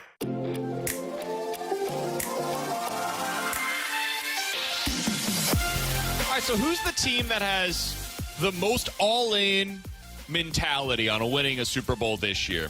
Now, T-Bone, we talked about this a little bit before the show today, and you mentioned I don't think it's really the Rams. I've seen them go all in, and this is not what it looks like when they're all in. So I'm trying to find the right framing for this, Alex, and it is a little difficult, but what I mean by this is I'm going to use the Lions as my example. Because to me, the Lions, if they don't get a Super Bowl this year, I don't know when their next opportunity is going to come. And the reason why is because I think Aaron Glenn is very likely to get a head coaching job after this season. He's their defensive coordinator. He's an important part of the mix. Ben Johnson is almost assuredly going to be named the next head coach of somebody's team after this season. So you're losing both your offensive and defensive coordinator after this year, and you just don't know what it's going to look like moving forward. Also, the team's going to start getting more and more expensive. Those cap hits continue to go up for Penei Sewell, for Jared Goff, for Amon-Ra St. Brown. You've got Aiden Hutchinson, who's going to have to get paid here in a couple of seasons as well. It just gets more and more difficult when that is the roster that you have and your coaching situation is at least uncertain at best. So to me, as I was thinking through this, the Lions to me are the team that has to capitalize this year. It kind of feels similar in that regard to last year's 49ers, where it's like, if it doesn't happen now, I don't know when it's going to. Everything that's been leading to this moment should lead to a Super Bowl victory for the Lions this year. How would you guys look at this? The teams that are in that spot where if it doesn't happen now, I'm not sure when it's coming. Who's the team that's at the top of that category for you? Mine's the Eagles. I think the difference, because I wouldn't have the Lions up there, and it's because I trust Dan Campbell. The Eagles, for me, I don't trust Nick Sirianni. And I know that this has been a great season for them, and they got an opportunity to get to an NFC championship game. But they are living off of Saquon Barkley having a historic season, and I don't know how much you can rely on that next year. Seems to be some bad vibes right now between the wide receiver A.J. Brown and Jalen Hurts and the offense in general. I think if the Eagles lose this game this week, there could be some turmoil with Philadelphia, and it starts with Nick Sirianni. This feels like a must-win, must-get-to a Super Bowl conversation for Philadelphia, because if not, I think their offseason looks a lot more different than we're expecting it to. And I think the team that I would put on this list is the Baltimore Ravens. Because you look at their weapons. Now, granted, Zay Flowers not practicing again today. Does not look like he's going to play, which alters this a little bit. But, look, their offense got unlocked. Not by anything they added to help Lamar Jackson from the receivers room or the tight end room. It was unlocked by Derrick Henry. And Derrick Henry's only getting older. Mark Andrews is only getting older. So I think it's the Baltimore Ravens. I think this is the best they're going to look with Derrick Henry and Lamar together, just because I don't know if you're going to see Derrick Henry continue to do this as he starts to age more. I think it's the Ravens. I think if they can't do it this year, I have a tough time looking at them going, okay, when are you due for this Super Bowl? Because you've got the right head coach, you've got the right quarterback, and you've added around them offensively. The defense figured out some of its issues from earlier on in the year. At what point am I going to look at you and say, okay, when are you going to have this happen? And that's even knowing that Mahomes is in your conference as well. I feel that way about the Ravens as well. And I think a lot of that comes down to how do you feel about Lamar? And for me, man, at some point Lamar's got to get his, right? Like, if it's not going to happen this year, how can I have the belief that it's going to happen for him? And maybe some of this is just he's going to have a career that mirrors that of Peyton Manning, where it took a really long time for Peyton to get his first one. And early on in his career, people might not remember this, but he was considered a choke artist. It was Brady's the one that wins. Manning is the one that gets the MVPs during the regular season. He puts up all these numbers, and then he gets to the playoffs. They go up against the Patriots. His offense looks bad, and the Patriots go to the Super Bowl, and they win all of it. So cool, yeah, have all of your nice little fancy regular season numbers, Peyton. We're going to be over here winning championships. That appears to be what the Ravens are to the Kansas City Chiefs now, where Lamar goes out there, and he might win the MVP again this year. Might be his third one, right? Third time winning an MVP. That's great. What do you have to show for it in the postseason? And that's what it was with Peyton. Peyton didn't get his first one until it was year 9. Lamar is in year 7 right now of being a starter in the NFL. There are some similarities. They're obviously incredibly different as players stylistically, but the way that their careers have gone to this point. But it begs the question. You've got a good head coach. You've got the quarterback. You've got an all-everything future first ballot Hall of Famer at running back right now, and since like week 7 or something, they've had the number 1 defense in the NFL. If this ain't the year, dude, when can I trust them to win a Super Bowl? You can't. This is like the Avengers assembling best roster they've put together, where you get Derrick Henry, you have Lamar playing like an MVP. I know they don't have Zay Flowers, but their wide receivers are still making plays. I know I'm a Lamar Jackson hater, but I don't know how anybody could sit there and try and explain to me how this is the year for the Baltimore Ravens if you choke in this round of the playoffs. And you saying that, like, it feels more like Josh Allen is kind of the Peyton Manning than Lamar Jackson. And I know Josh Allen doesn't have the MVPs behind him, but Josh Allen's path always has been interrupted by Patrick Mahomes. Lamar Jackson has not been stopped by Patrick Mahomes in the playoffs. Lamar Jackson's been stopped by Ryan Tannehill in the playoffs. I don't know who the comp is for that, but it's hard for me to sit there and be like, yeah, but look at all the success he had. He just kept running into the quarterback. That's what Peyton's was. Well, Peyton early on, here are the teams that he lost to. Tennessee, Miami, the Jets, then the Patriots, Pittsburgh, and then finally got his first Super Bowl, beat the Chicago Bears in the Super Bowl. So I thought he lost. I thought he lost to Brady more. There were a couple of times where they did lose head-to-head against the New England Patriots, but early on, and this was very early in his career, I'm talking 99, 2000, and 2002, they lost and at times got embarrassed. He ended up throwing 1 touchdown pass and 2 interceptions combined in those 3 games against the Titans, the Dolphins, and the historically really difficult team to beat in the postseason, the New York Jets. So the sarcasm there. Yeah, seriously. Unnecessary. I think sometimes we forget what it was like early on in Peyton's career. And even after they won that first Super Bowl, here's what they did afterwards. They lose in the first round against the San Diego Chargers each of the next 2 seasons. And then they lose in the Super Bowl against the New Orleans Saints, lose to the Jets in the first round, lose to the Ravens in the first round. There were some struggles for Peyton in the postseason, and more specifically, there were some struggles for the Colts. They didn't always have the greatest defense that was along with him, but I think that's where we're at right now with Lamar, personally. Somebody brought up and saying, Alex, what are you talking about? Lamar just lost to the Chiefs last year in a game that they should have won in the AFC Championship. Cool, but then lost to the Bengals in the wild card, the Bills in the divisional round, the Titans in the divisional round, and the Chargers in the wild card. A lot of similarities there to what Peyton went through early on. So it's still possible he could get his.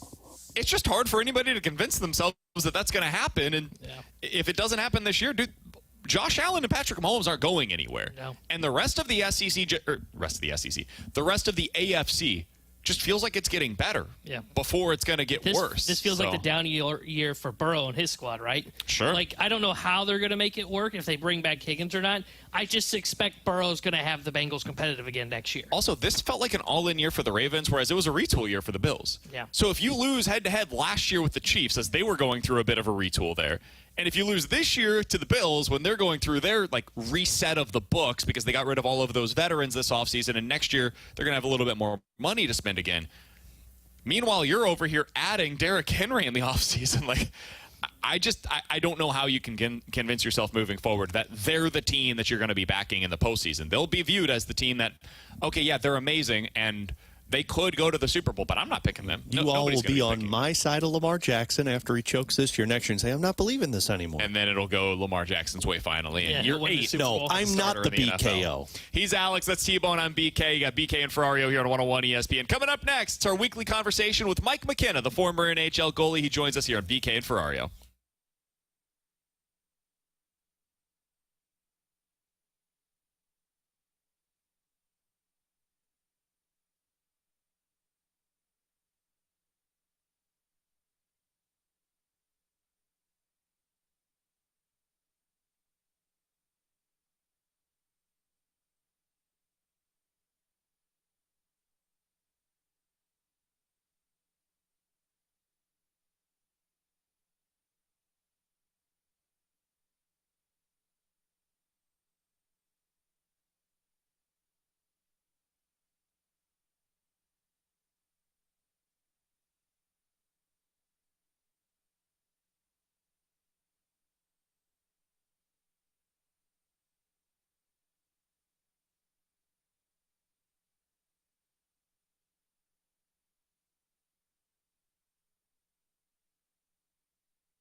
101 ESPN Sports Center.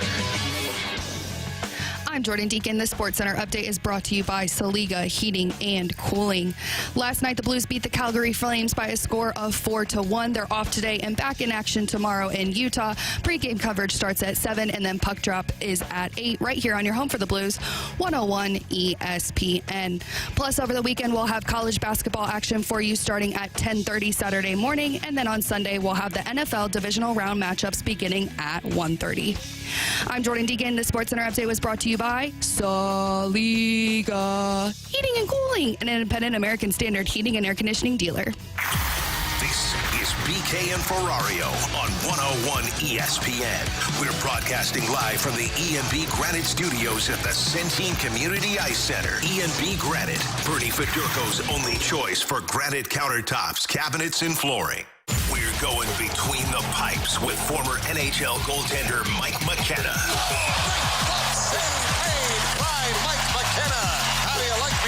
Between the Pipes is refreshed by Macadoodle Spirits, fine wine, beer, and cigars. Now open in Darden Prairie.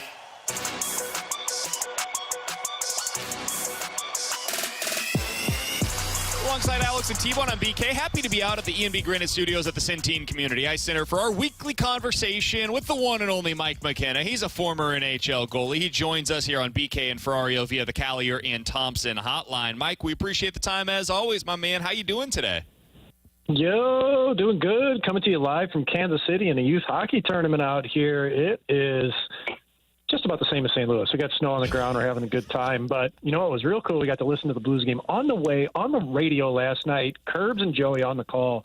They're fun to listen to, guys. I sometimes I really like to listen to the radio because they paint the picture even more than seeing it on TV.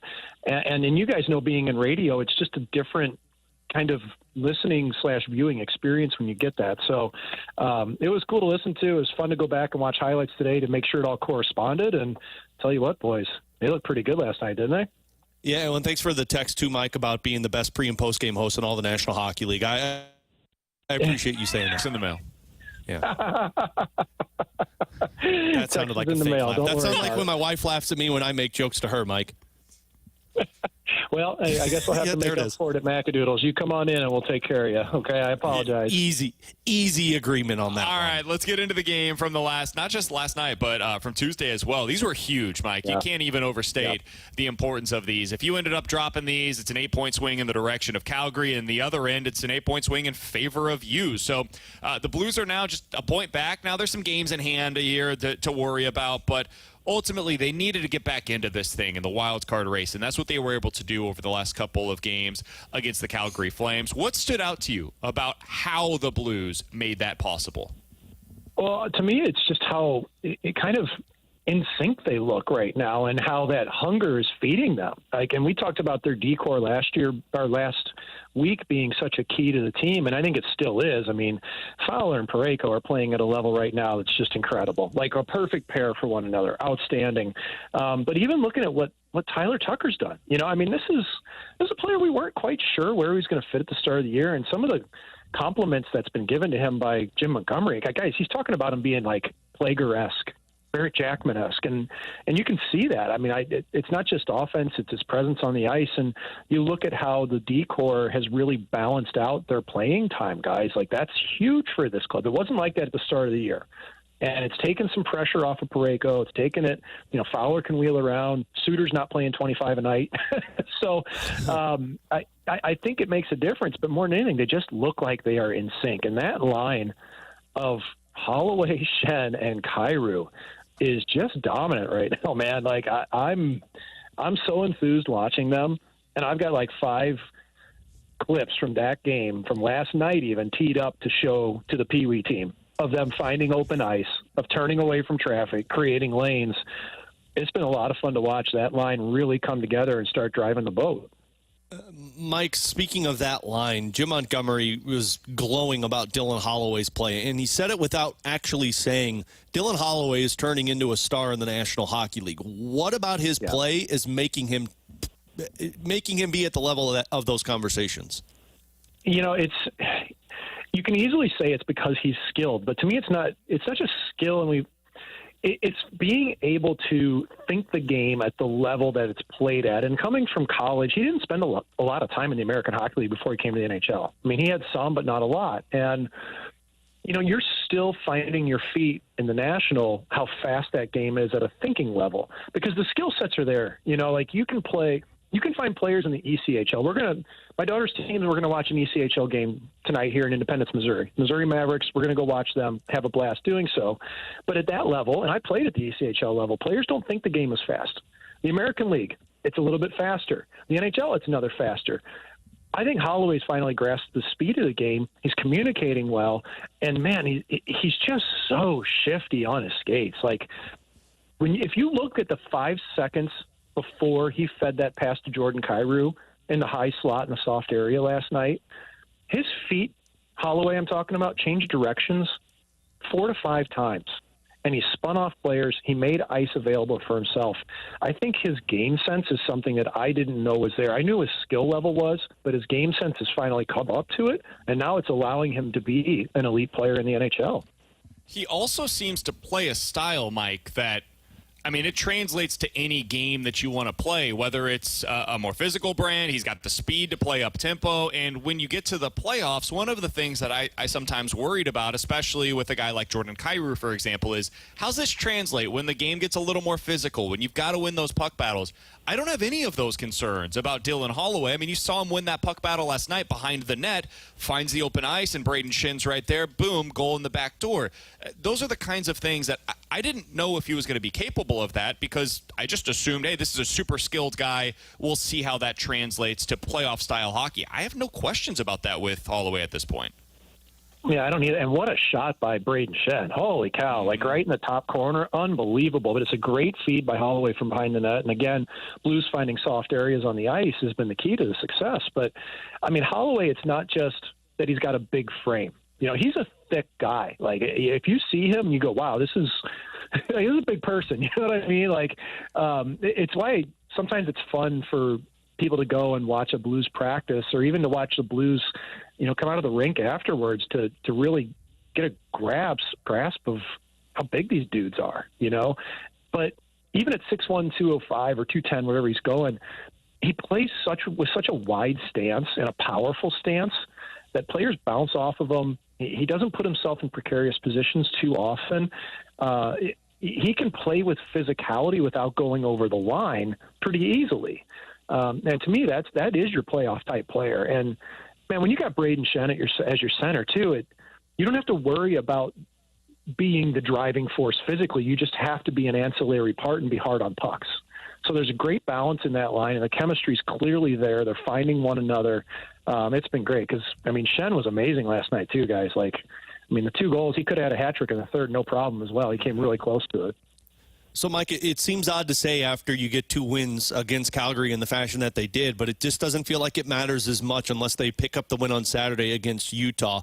You've been in the NHL. You've been in the AHL. Put into perspective how difficult it is to put together a 3-game win streak. Well, it's not tough when you're rolling. But it's honestly, I think it's harder to win 2 hard-fought games against the same team like the Blues just did than it is to win 3 in a row. If you beat Calgary the first night, Calgary's going back and looking over everything on video. They're going over what they needed to do to play the Blues better the second game. And the Blues countered that in every aspect. Now, there was a lull in the second where I got a little worried, even when it was 3-0 for the Blues. And I tell you what, Joel Hofer made a couple huge saves, breakaway save, another on the back door that were big time. And even if you crack the door, 3-1, I know the Flames got 1, but if that ends up being 2 goals, it's different. So you got to have goaltending to be able to pull this off, man. If you're going to win those 2-3 in a row against the same team, you need those couple big saves. He got it. Now it's for the Blues. It's what's next. How do you follow this up? You just had a homestand. Pretty successful here.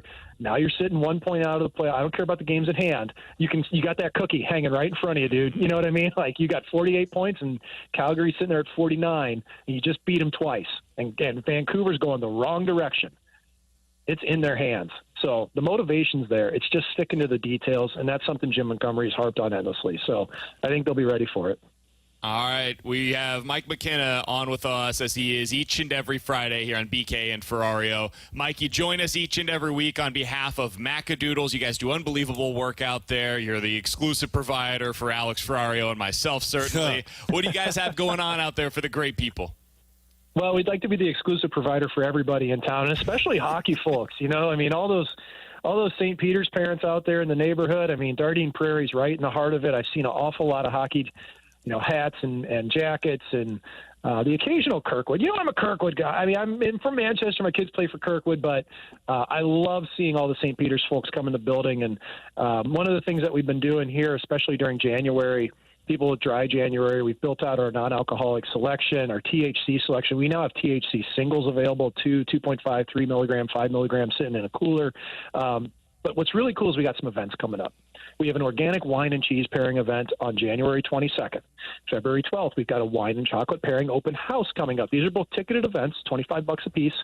And announcing this on February 6th, we have a dinner with Demetrius Kane of Nobleton's Distillery in Union, Missouri, who does Planters Ozark whiskey. He's going to come in, do dinner, talk to us. We'll have some Sugar Fire barbecue and some pairings with the bourbon, some single barrels hanging around the joint. And guess what? Allocateds are hitting the shelf every day. We got a couple out today. We'll have a couple out tomorrow. It's been a good time. We can't wait to roll into the next quarter. He's Mike McKenna, former NHL goalie. He joins us each and every week here on BK and Ferrario on behalf of Macadoodles. Hey, Mike, enjoy yourself out there in Kansas City. Be sure to check out some of the barbecue spots, my friend. We'll talk with you again next week. That sounds good, and don't worry, that check's in the mail there, Alex. You're the man. I appreciate it, Mike. You're the man too, buddy. It's Mike McKenna joining us as he does each and every Friday here on BK and Ferrario. Always enjoy our conversations with the former NHL goalie. I didn't put him in a position. He didn't text me. I didn't expect that. He was just propping up Curbs and Joey, and so I thought, why not try and sneak my name into that conversation? How'd that work out? It was a pity laugh. I won't disagree with that. I know pity laughs. At least it was a pity laugh. Yeah, you know? I'll take the pity laugh over crickets, That's true. That's a fair point. It could have gotten worse. I think the pity laugh was a little bit of, I should have said Alex, but it was also, oh, God, this is awkward. I want this to end. Yeah. Please put me out of my misery. You guys please get in here. It's kind of like when I corner my wife with dad jokes, and she's like, oh, God, please stop talking to me. He's Alex. That's T-Bone on BK. We got Jordan Deacon back in the studio for us today doing fantastic work. We are broadcasting live at the E&B Granite Studios out of the Centene Community Ice Center. And coming up next, we're going to dive into the junk drawer here on BK and Ferrario.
live from the Centene Community Ice Center inside the E&B Granite Studios. This is BK and Ferrario on 101 ESPN.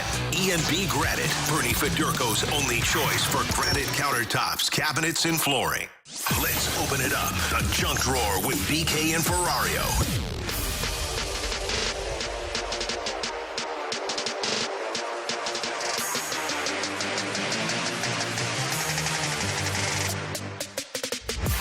All right, guys, I've got another opportunity for you to make $75K a year. You ready to hear it? Feet picks. Do you like coffee, Alex?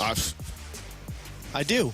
Do you like coffee, T-Bone? I do. Well, I've got a way for you to earn $75,000 a year plus health insurance, travel costs, and more. All you have to do, tour the country and document the trip on social media. Are you kidding me? For $75,000? This I'm has a great T-Bone's name blogger. written all over it. You're not Chameleon a great Coffee blogger. I is can't now- even find you on Twitter. True. We'll fix that. Chameleon Coffee is offering $75K to join its brew crew. Now, this is not like T-Bone. I don't know if they did this at Lindenwood or not. I would imagine they probably weren't at Lewis and Clark for you, T-Bone. But at Smaller the zoo, school. we'd have the Wienermobile that would come through. The Oscar Mayer Wienermobile. Wienermobile. And I love those things. I got a picture on the Wienermobile. See? Planters apparently has a Nutmobile. I didn't know that. Yeah. It's a 26-foot Nutmobile. Do you think they both go to a college at the same time? Probably. You've got the Wiener and the Nutmobile. Yep, probably. What a Oscar Mayer and Planners just making a ton of money. Do you send two of them though? No, only Like one. two Nutmobiles? Only one. Just one? Just the one for sure. There'd be more Chameleon questions. Coffee is looking for two members of its inaugural brew crew. The job pretty simple: traverse the country, share the company's coffee, and you document the trip on social media. How long? Stops include Austin, Texas, Las Vegas, and Colorado. How long? Is this like a year or is this like a couple I don't care. of months? I'm in, man. I'm $75,000 a year is still awesome, but like if this is like 4 months, It doesn't say how long it is, but you're making multiple trips, so I would imagine it lasts a while. My guess would be for the year. Here's my one holdup. The health insurance tag on top of this makes me a little concerned. As we all know, coffee is a natural what am I trying to say? It makes you poop a lot is what I'm trying to say. I couldn't think of the professional way to say it. Them offering health insurance for you to tour the country to go drink coffee for however long is basically saying, like, your colon's going to be going through it at the No, end they're of the just day. like, I think they need to include yeah. health insurance. Like Hubbard Radio also gives you health insurance. I don't think it's because They're probably concerned for my radio colon is as well. problematic for you. They're probably concerned about it. I don't think it has anything to do with that except for they're actually wanting to make this a legitimate job, so they have to attach it. I'm in. I could become T-Brew. This feels like a classic Tanner Hendrickson opportunity. Yeah. That was good, That huh? one was good. Too bad Yeah. you suck at social media. No. Hey, when I get my new T-Brew tag, I'm going to be all over the place. That's going to be his hashtag T-Brew. Yeah. God, you Hashtag really are the T-Brew. perfect spokesperson We're because chilling in Austin today. It's a little hot. It's hotter than hell here in Texas. let me see if I could do this. gonna go Let with the me see if I cold could do this with T-Brew. What up, y'all? T-Brew here in Austin, Texas. I've been drinking coffee since 6 a.m. I don't know where my fingers are. I'm at South by Southwest. This is sick. I've been drinking coffee and eating steaks for the last 14 hours. T-Bone would never have a vegetable again. He would I exclusively. don't have vegetables Yeah, now. he So doesn't eat them change. now, man. Tanner and Al Michaels have the exact same diet. I was Steak going and through potatoes. T-Bone asked what I was having for lunch today, and I was making I had a sub sandwich, and I was listing off everything, and it was lunch meat, it was the bread, and I got the Yeah. onions, and he goes, "Oh, I'm out on that." Like, Yeah, well, you're I'm out on the man. vegetable. Oh, What does your typical sandwich include? lunch meat, cheese, maybe like some kind of condiment, like And then coffee. What up, spicy y'all? mustard, spicy mustard, like on a turkey and cheese sandwich or honey mustard. I'm in on. There's no vegetable on there. Tomato? Like if you go to No, Subway ouch. or Good Sense or Joya's or something, you I don't might get put anything lettuce. else. I might put lettuce on a sandwich, but that's about it. you know? Really? Yeah. The Man, that tomatoes. is incredibly boring. Jalapeno, maybe a little. If I like a little. Of all spice. things. Of all things. Seriously, T-Bone is just going to be living off of coffee, jalapenos, and lunch meat for the next 6 So when you months. go to Jimmy John's, you just literally get like mayo, cheese. No mayo. I don't like mayo. That's a white gelatinous substance. I mean, I don't blame you on that one. I don't put mayo on It's any of my the stuff. one place that I enjoy their mayo. Really? I do balsamic vinaigrette on my sandwiches. At Jimmy John's? No, just in general. No, I make sub sandwiches at home now. Sorry. Yeah, I'm a connoisseur on the lunch meat. My sandwich at Jimmy John's, because we went there a lot when I played soccer in high school, because we'd go to, I think it was Charleston, Illinois, like 3 or 4 times a year, and they had a Jimmy John's. That's where we'd always go. And I was the one who got the turkey and cheese sandwich, no mayo on it, just lettuce on there. Turkey, cheese, lettuce, boom. That's now we've disgusting. Got that is the driest sandwich I've ever heard in my life. So good. You have to have a glass of water just from hearing what you No, T-Bone needs a cup of coffee. What up, y'all? T-Brew here. Having another Jimmy John's. In 15 minutes, Jim Montgomery is doing his best Ken Hitchcock impression right now. Alex will explain it in 15 minutes. But next, is it time for the Cardinals to pivot with the Nolan Arenado sweepstakes? It might be related to another guy that remains on the market. We'll tell you about that next year on 101 ESPN.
BK and Ferrario are broadcasting live from the E&B Granite Studios at the Centene Community Ice Center on 101 ESPN. E&B Granite, Bernie Federko's only choice for granite countertops, cabinets, and flooring.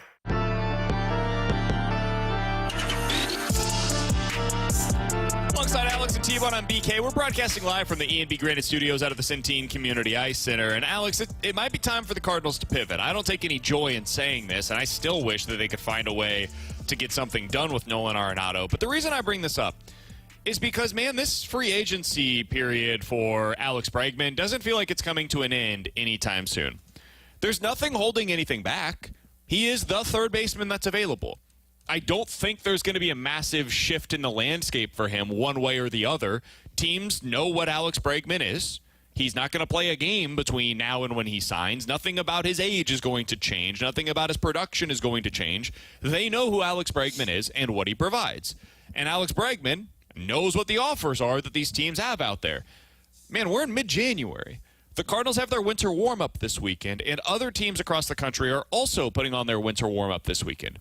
This is the unofficial start of baseball season for all intents and purposes.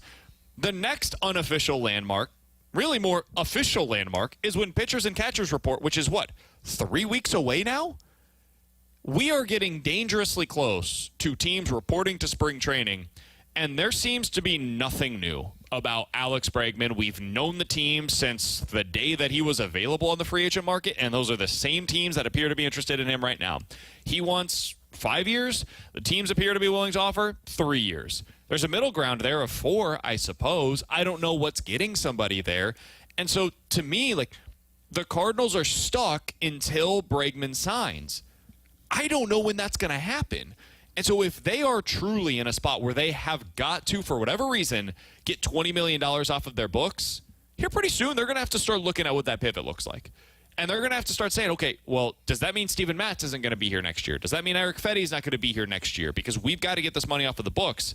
That needs to happen sooner rather than later. If that is truly a we've got to do it proposition. And we should know more about that over the weekend after Bill DeWitt Jr. and Bill DeWitt III speak on Monday, which we'll be at winter warm-up for. Yeah, I mean, you absolutely have to pivot. You have to have a resolution to this Nolan Arenado thing by the end of January. I mean, you can't, because if I'm Nolan Arenado, I'm going into February preparing for the Cardinals. Now, obviously, things can change, but guess what happens when you get to that point? Anytime they call you and say, hey, we might have a trade available, you nix it, because now I'm focused on the season, and I'm going to stay focused on the season.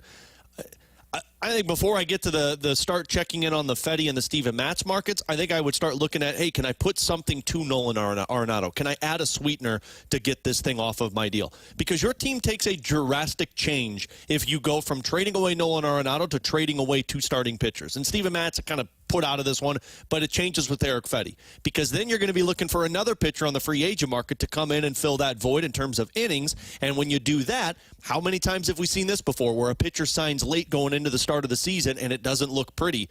I think the Cardinals probably need to be aggressive now in terms of, hey, can we add a sweetener to Nolan Arenado to get this off of our books? And if not, we need to really come to a conclusion of what this season is going to look like with Nolan Arenado. Who are we trading away, and how are we filling that void? See, I think they need to begin the pivot now, and that is moving away from trying to trade Nolan Arenado. Now, I still think they can have some of those kind of hooks in the water and see if, hey, Bregman goes to Detroit. Let's say, okay, boom, let's call the Red Sox back up. Let's see if we can make a deal happen with them. But they can't continue to sit on their hands and just watch this market evolve. They should try and jump the remaining starting pitching market right now. They should be calling up teams and saying, hey, we know you guys have interest in a Nick Pivetta, or maybe Jack Flaherty's the guy that teams are interested in. There's still plenty of starters that are out there on the market. How about instead of you go out there and get that guy on a $15 million AAV, here, come to us. We've got Steven Matz for $11 million. Hey, we've got Eric Fetty for $7.5 million. They need to start having conversations with teams now about those guys, trying to find a way to move on from 1 or 2 of them, especially 2 if they have to cut $20 million.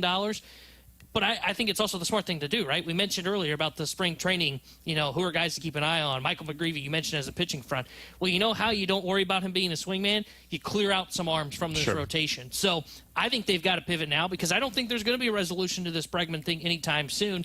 And if that's the case, there's a chance Pivetta, Jack Flaherty, other arms that are out there on the market could start to sign with these teams that may have interest in a Steven Matz or an Eric Fetty. I will be interested to find out, like, big picture wise, because that's the micro, right? That's what does this mean for the Cardinals right now? Is, hey, what's the trade landscape kind of look like for them? It has not been a busy offseason in Major League Baseball. No. Like, free agents have signed, sure, but it's not as if there's been a bunch of trades. The activity on the trade market has been extremely slow.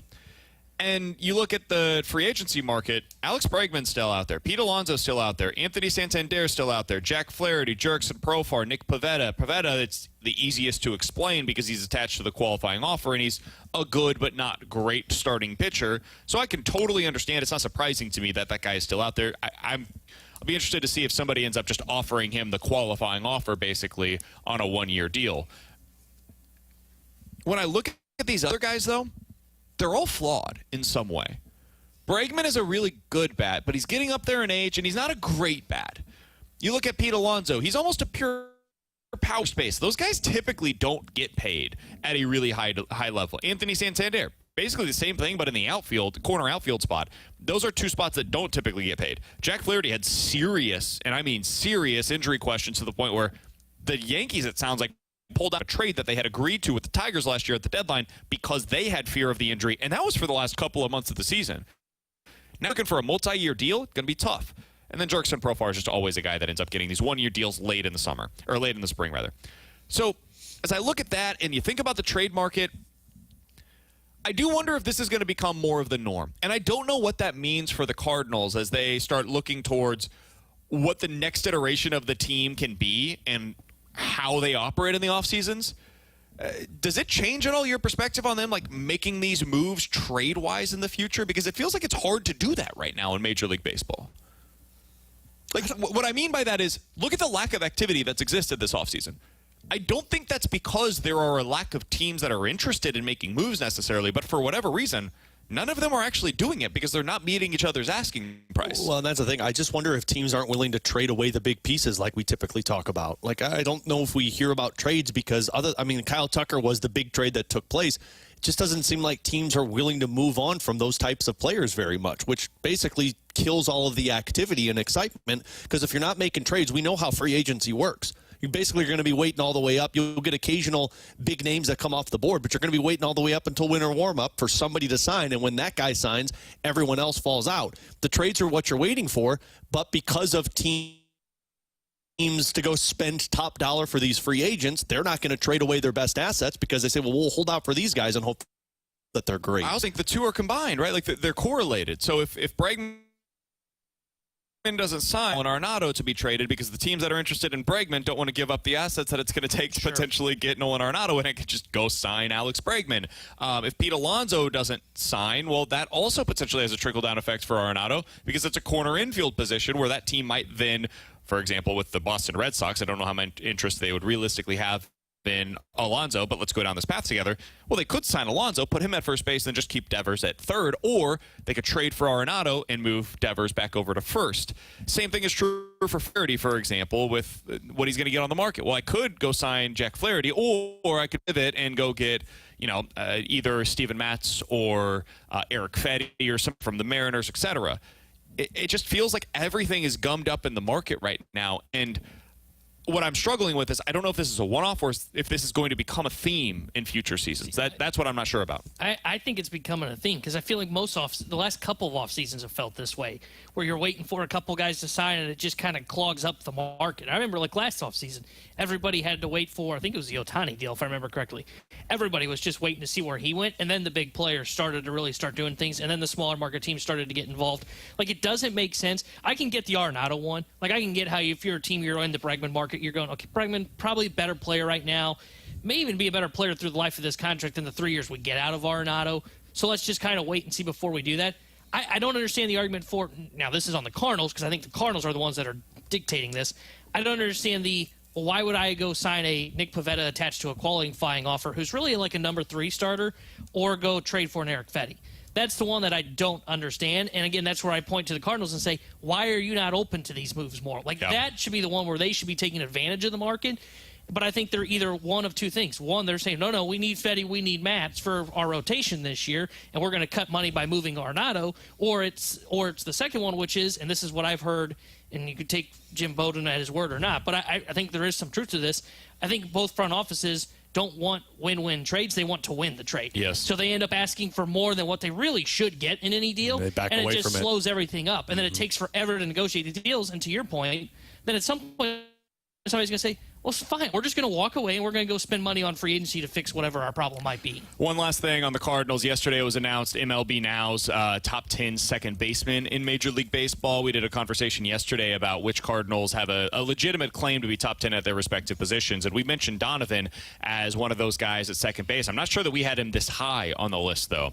MLB Network had him at number 4 among the top second basemen in Major League Baseball. That, again, that feels a little bit high to me, but then when you look at the list of the top second basemen in the league, it's like, okay, well, I think I would rather have him than Jazz Chisholm. Chisholm is a bigger name, but Jazz Chisholm hasn't produced necessarily to the same degree as Brendan Donovan has. And behind him, it's like Nico Horner, Jimenez, Torres. Like it's not a lot of great names on the list of the best second basemen in Major League Baseball. So he ended up at number 4 on this list, a pretty nice little spot to be if you're Brendan Donovan, and the Cardinals hope that he can be their everyday second baseman next year, but that would require Nolan Arenado to be traded. Well, so. This is awkward. It's going to be interesting when Donovan isn't even playing second base next year. Well, super utility. Number 4 player and at I the was position. just going to say, this is not going to help the Cardinals in their art battle with Donovan coming up here this winter. I'm a Can you top imagine? 5 second baseman. You're a DH, sorry. No, you're not. Yeah, that's going to be an interesting spot for the Cardinals and Brendan Donovan to be at for sure. All right, coming up in about 15 minutes, we're going to get to our NFL weekend look ahead. How do we view these games heading into the Saturday and Sunday matchups? I think this is always the best weekend of the NFL season because you've got truly the 8 best teams that remain. It's all day Saturday, all day Sunday. It's fantastic. So we'll get into our previews of those games in about 15 minutes. But Alex said something earlier today that I found interesting. Jim Montgomery is doing his best Ken Hitchcock impression. He'll explain that next year on 101 ESPN.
Live from the Centene Community Ice Center inside the ENB Granite Studios, this is BK and Ferrario on 101 ESPN. ENB Granite, Bernie Fedurko's only choice for granite countertops, cabinets, and flooring.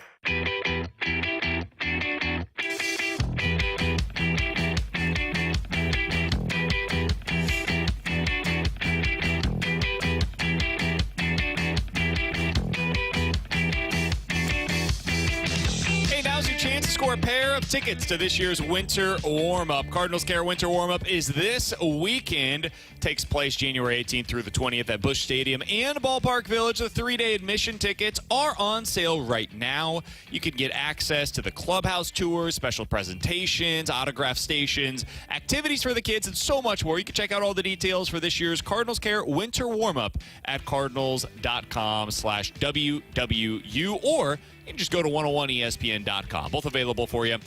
T-Bone and myself will be out there this weekend. I'm certainly going to be there tomorrow and Monday.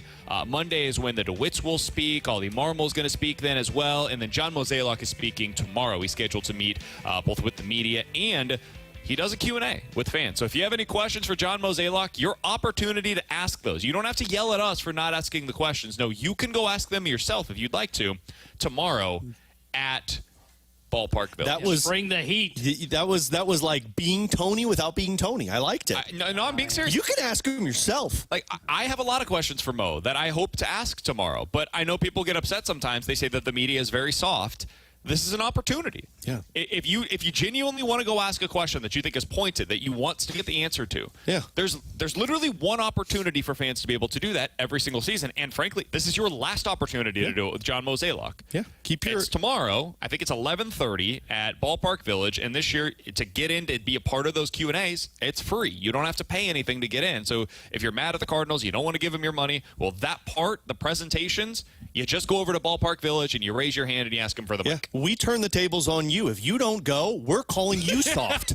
You people are soft if you don't go ask the questions to John Mozeliak. All right, right now, 314-399-9646 is the Air Comfort Service text line. If you're texting number 101 with the correct answer to the following question, you are scoring that pair of tickets to this year's Cardinals Care Winter Warm-Up. The question for you, earlier today in the junk drawer, we talked about an opportunity for T-Bone to make $75,000 a year by working for a coffee company. What was his coffee company nickname that he would give himself? If you have the correct answer to that, your texter number 101 with that answer, you're getting the pair of tickets to this year's Cardinals Care Winter Warm-Up. All right, in about 10 minutes, we're getting to our NFL weekend look ahead. But, Alex, you said something interesting before the show today. You said Jim Montgomery is doing his best Ken Hitchcock impression. What did you mean by that? What I meant by that is he is establishing a foundation for this team. And we all remember the parallels that Doug Armstrong has made to that 2011-2012 Blues team. Now, at the time, he was talking about the depth, but it feels like there is so much more into that than just the depth of the team. Firing the coach midseason, bringing in the guy that you believe can get them to the next hump. But when Ken Hitchcock came in, there was no foundation. The prior season, or the two prior seasons, the Blues were 17th in the National Hockey League in goals for per game, 19th in goals allowed per game. The next season before Ken Hitchcock, this was Davis Payne, 10th in goals for, which was good, 14th in goals against. And then Ken Hitchcock stepped in. Now, the offense took a significant dip, but remember some of the guys that they had, young players that weren't even there yet. But he established the foundation of defensively. They went from being the 14th most goals allowed per game in the NHL to the fewest goals allowed per game in the National Hockey League. And then from there, he had a standard of his team. The next 5 seasons under Ken Hitchcock, 7th fewest, 3rd fewest, 4th fewest, 4th fewest in the National Hockey League. Offense went from 21st to 17th to 6th to 5th to 12th. Wow. He basically came in and said, our 5-on-5 play is dog-ish. We've got to fix this. We've got the offense coming. This was 2 years prior to Tarasenko coming to the National Hockey League. Jaden Schwartz was the next year. You had a young TJ Oshie. You had a young Patrick Berglund, David Backes. They knew the offense was going to come, but they said, we will not be a good team until we figure out how to play defensively at even strength. And Ken Hitchcock, in a half of a season, went from 14th worst to best defense in the National Hockey League. And then from there, they stayed the best defense or one of the best defenses in the National Hockey League and let their offense grow. So what they're doing and why I see so many parallels is what we've talked about. Look at how they've performed over these last few weeks. With the exception of some games that your goaltending maybe wasn't at its best, You've been giving up less than 8 high-danger chances almost every single game. Your offense has shown up, but you're building the foundation so that when the Snuggeruds, the Dvorsky's, the other younger players step in, they already know what's asked of them because Jim Montgomery has basically said, this is how we play, and if you don't play, you will be out of the lineup. The Blues are 7th in goals per game and 8th in goals allowed per game under Jim Montgomery. Now, I'm no hockey guy, but that's pretty good. That's how you win hockey games. That's amazing. To be able to get that out of this group that, I mean, let's be honest, there were a lot of people, including us, that were very skeptical that you could get those kinds of results out of this group. And it's, I mean, other than Cam Fowler, basically, the same collection of players that Drew Bannister had available to him. And they've gone from being bottom 10 in most of those categories under Drew Bannister. They were 30th in goals scored per game under Drew Bannister, and now they're 7th. That's ridiculous, dude. To be able to have that kind of a turnaround in season. And T-Bone, I'm not calling you out for this, but I do think it is worth noting there were a lot of people that did not think this was the right move, that just thought flat out going from Drew Bannister to Jim Montgomery was an unnecessary decision and that Drew Bannister had not had the opportunity to really instill what he wanted to be as the head coach. Well, Drew Bannister had half of the year last year and, 30 games this year? 25 games this year? In my defense, in his half year last year, he had almost the same points percentage as Monty right now. Sure. Yeah, but we call that a new coach bump. We all believed that team wasn't good still. Yeah, and to be fair, I didn't believe this team still was. It was much looser as well. Like the way, the style that they were playing wasn't necessarily, I don't think it was up to snuff with what we're seeing right now. This feels very different than what it was at the end of last season. But for them to go bottom 10 in the NHL in most of these categories to top 10 seemingly overnight, dude, that Jim Montgomery guy sure is one hell of a head coach, isn't he, Jim Montgomery cat figured out what to do, didn't he? Hey, I will they say were this. 30th in goals per game and 25th in goals allowed per game. Their offense getting to this level, that I really didn't see coming. You know, I thought at times, though, the defensive metrics, like 25th in goals allowed, I thought there were games where you looked at them and said, okay, their defense has played pretty well, especially early on in the season, where we looked at them and said, okay, that's how they're going to win these games. Mm-hmm. They're not a great offensive team. They're going to have to win defensive-style games. Their goaltending's going to have to pick them up. Yeah, and frankly, it fell off for Bannister when Broberg got injured because you were playing Suter and Perunovic were your top 4. I thought you could have seen where this could have been in the possible outcomes for the Blues defensively. I didn't see this at all for them offensively because I didn't see Holloway getting his game to the next level. I thought he was going to be a good player, but not going to be a guy that you could almost write in pen as a potential 30-goal scorer. You know, I had questions about what they would be able to do on that top line without one of those wingers, and they still haven't figured out that wing spot with Thomas and Buchnevich, but they've been able to kind of circle it out. I didn't think Shen was a top 6 center. Well, now Montgomery's got him playing like a top 6 center. So that I give him a ton of credit for because I did not see that in the range of outcomes. And that is why, if I am going to buy in, I'm still not sold that they're a playoff team yet. I am getting closer and closer to that spot, but it won't be about what they're doing defensively. It will be more about that the offense is continuing to do this under Jim Montgomery. I think they're connected, though. That to me is what's so impressive about what they're doing right now is the two sides are connected. And that's going back to Ken Hitchcock. The offense comes once the defense improves, and you went from 21st to 17th to 6th to 5th in the NHL as your defense continued to improve. I would add the defense improves because you're in the offensive zone more often. Mm-hmm. Like when you're not playing in your own end, when you're not getting hemmed in your own end the way that they were at a lot of the time, honestly, under Drew Bannister, well, it's just easier. It's just easier hockey to play. Like, one of the things that I love about watching Carolina, yes, they are very good defensively, but their best asset is the amount of time that they spend in the offensive zone. It just feels when you play against Carolina like the ice has literally been tilted in their direction, and you're like fighting uphill to get it back into your offensive zone because they just keep that puck and they cycle it and cycle it and cycle it and keep putting shots on net. The Blues aren't to that level yet. They're not at that level.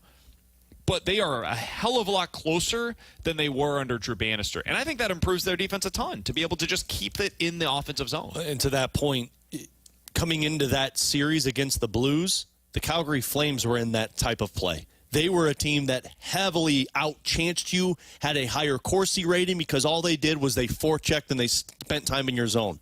With the exception of 1.5 periods in these two games, the Blues did that to Calgary all night long. And that's where you can start to see it's like, okay, something's working. Like, if you hear what Jim Montgomery says and then you hear what the players say, the message is getting through. Yeah. From Jim Montgomery to the players, they know what he's saying and they're listening and they're reacting on the ice. But it's one thing to say it, and how many times last year did we hear the Blues say, well, we got to be better on this first or at the start of the game? And then how many times did they actually back that up the next game? Very rare. Now you're hearing them say, well, we have to be more effective in the offensive zone. We have to have sandpaper to our game. We have to have better offensive zone possessions to set lines up for more success. They did all of those in 2 games against Calgary. And it is worth noting, they're not perfect. This is still a flawed team. They're top 10 in the NHL in goals per game and goals allowed per game, but there are individual games where you watch them and you say, this is not good enough. And I don't know if they're going to make the playoffs this year. I don't know if they have that kind of a run in them. It remains to be seen. But a lot of what I see right now is personnel issues. And that I can deal with. If you don't make the playoffs because, hey, you don't have that top-line winger in place just yet. You don't have that third-line center in place just yet. You're waiting for the guys, Jimmy Snuggerud and Dvorsky, that you expect to be a part of your team as soon as the end of this year, potentially, certainly early next year. I can live with that being the case for this season. I thought that was best-case scenario for them when we came into the regular season.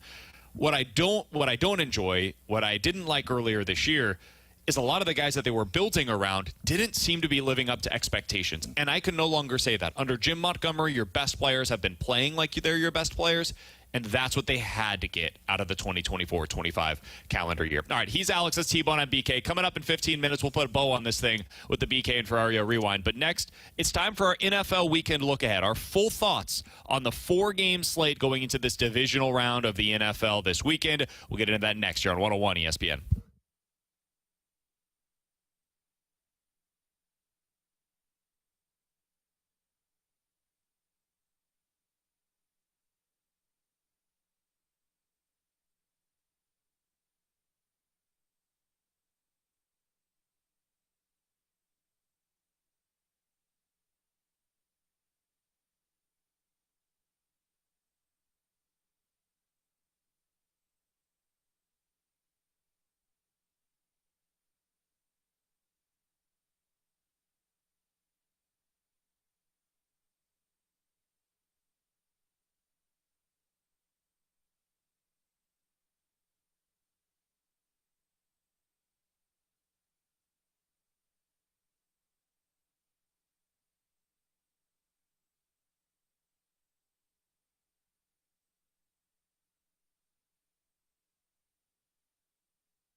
101 ESPN Sports Center.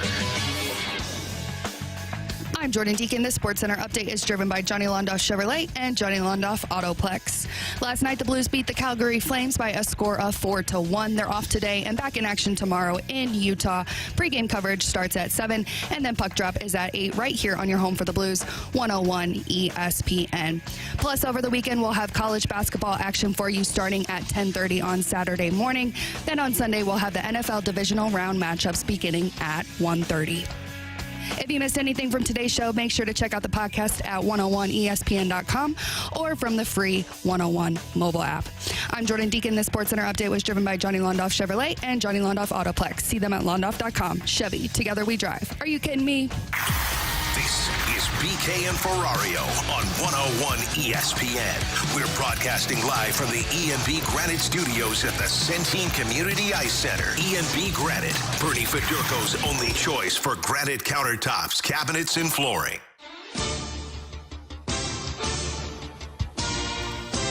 All right, it is time for our NFL weekend look ahead. We do this a little differently during the regular season than we do in the playoffs because now there are only 4 games this weekend to break down, Alex. It begins tomorrow afternoon. 3:30 on ESPN. You got Texans versus the Kansas City Chiefs. Chiefs are an 8-point home favorite in this one. We talked about it yesterday.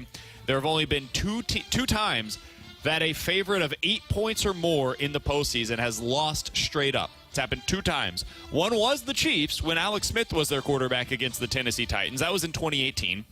And the other was the Lamar Jackson-led Baltimore Ravens, also against the Titans in 2020. So it's only happened 2 times. 23-2 straight up are teams in this spot for the Kansas City Chiefs. Alex, do you have any concerns about the Chiefs going up against the Houston Texans? No. Losing? Absolutely not. I do think Houston keeps it close. I think because of what we talked about in the left tackle, left guard situation, I imagine DeMeco Ryans is going to be throwing everything he can on that side to try and pressure Patrick Mahomes.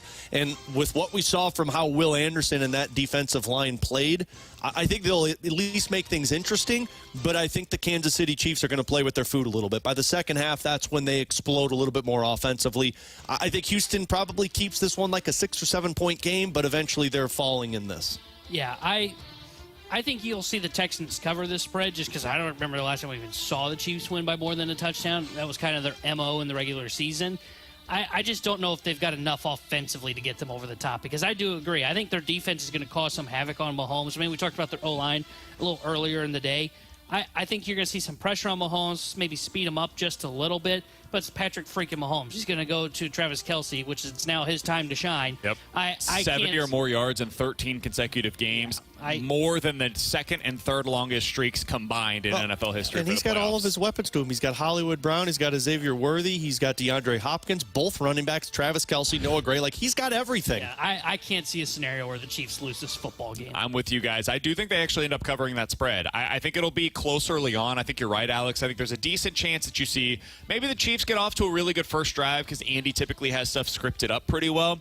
But then you might see a lull where it's like 7-3 at the end of the first quarter. And you're like, oh, man, the Chiefs feel like they should be in command of this game, but they're not. And maybe even up until like the 2-minute mark of the first half, you can see this game being pretty close. I do think the Chiefs will pull away, though. I just don't know how the Texans score in this game. They have one wide receiver, and that's it. It's Nico Collins, and he's excellent. Their second receiver in this game is Xavier Hutchinson. Their second tight end in this game was the Chiefs' 5th tight end during the preseason because they've had so many guys get hurt and go on injury reserve. And speaking of injuries, the Texans' running back Joe Mixon showed up on the injury report this week with an ankle injury that was sustained during practice. So it ain't going to be an easy road for the Houston Texans. I just don't know how they score in this game. I think it ends up being like 31-13, and Chiefs pull away in the second half. Tell you 2 little bets I like on this one. I like over 8.5 are targets for Nico Collins. I think they're just going to, and I like the Texans +3 at halftime. Oh, that's not bad. Yeah, I like those 2 just to add into that 10-leg parlay that Ferrario likes to do. Of course. All right, next one up, Saturday night, Commanders at the Lions. I think most people think we're crazy for this. I've got the Commanders winning this one straight up. Clearly, people think we're crazy for this because the Detroit Lions are a 9.5-point favorite, and the line seems to grow bigger and bigger by the day.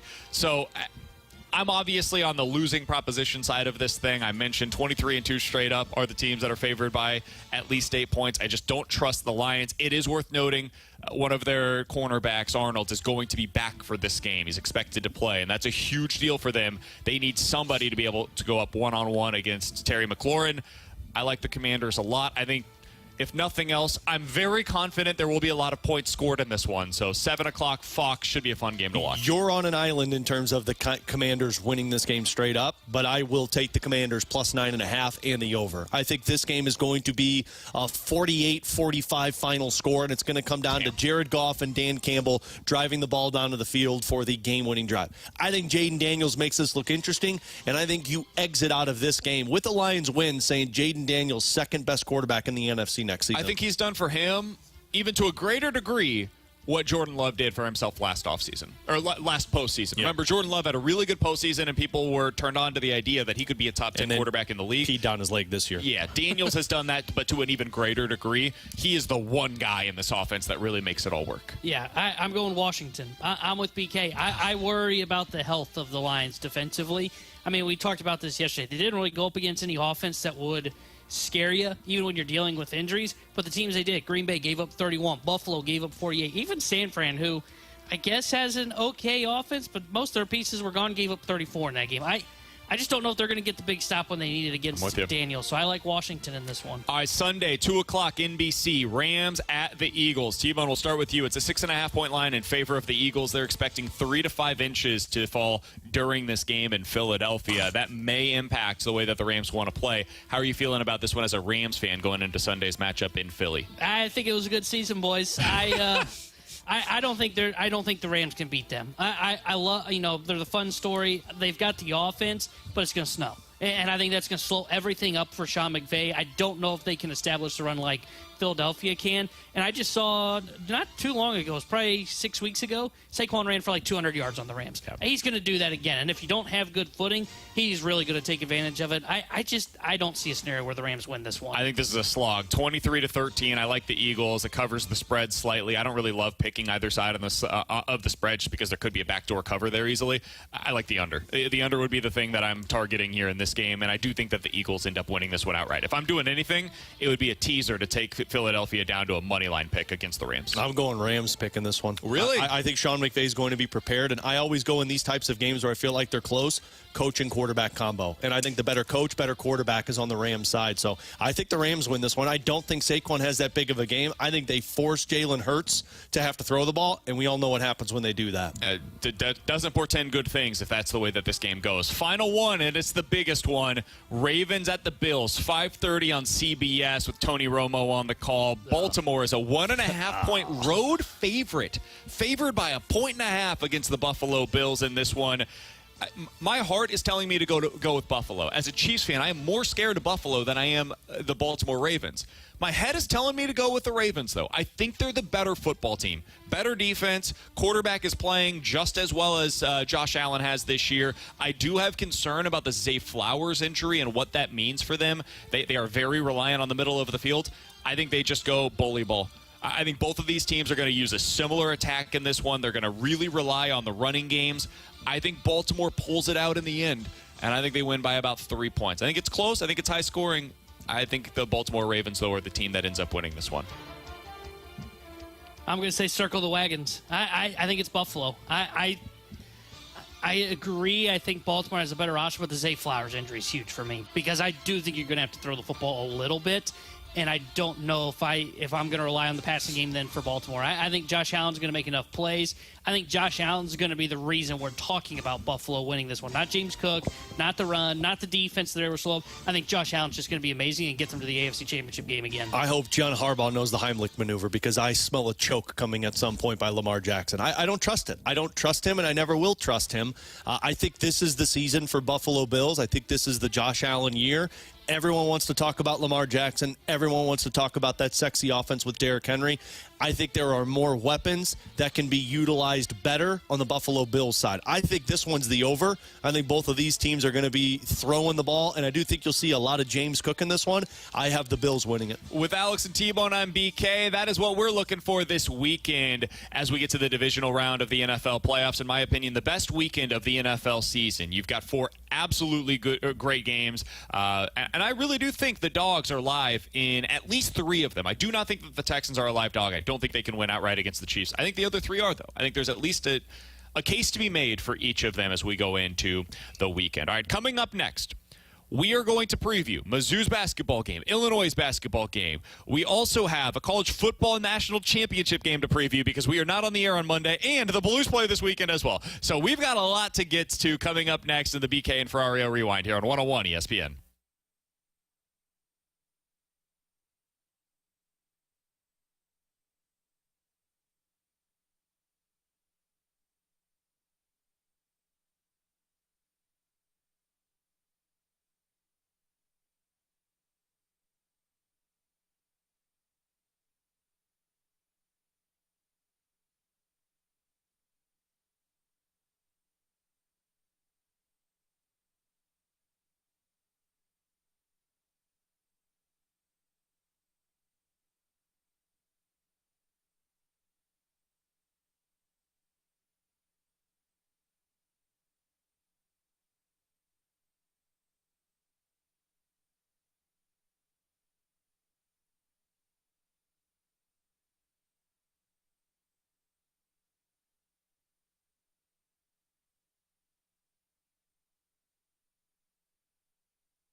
Live from the Centene Community Ice Center inside the ENB Granite Studios, this is BK and Ferrario on 101 ESPN. ENB Granite, Bernie Federko's only choice for granite countertops, cabinets, and flooring. Let's run it back with a daily rewind on BK and Ferrario. Brought to you by Gloria Lou, your home sold guaranteed realty. Selling your home begins at GloriaHasTheBuyers.com.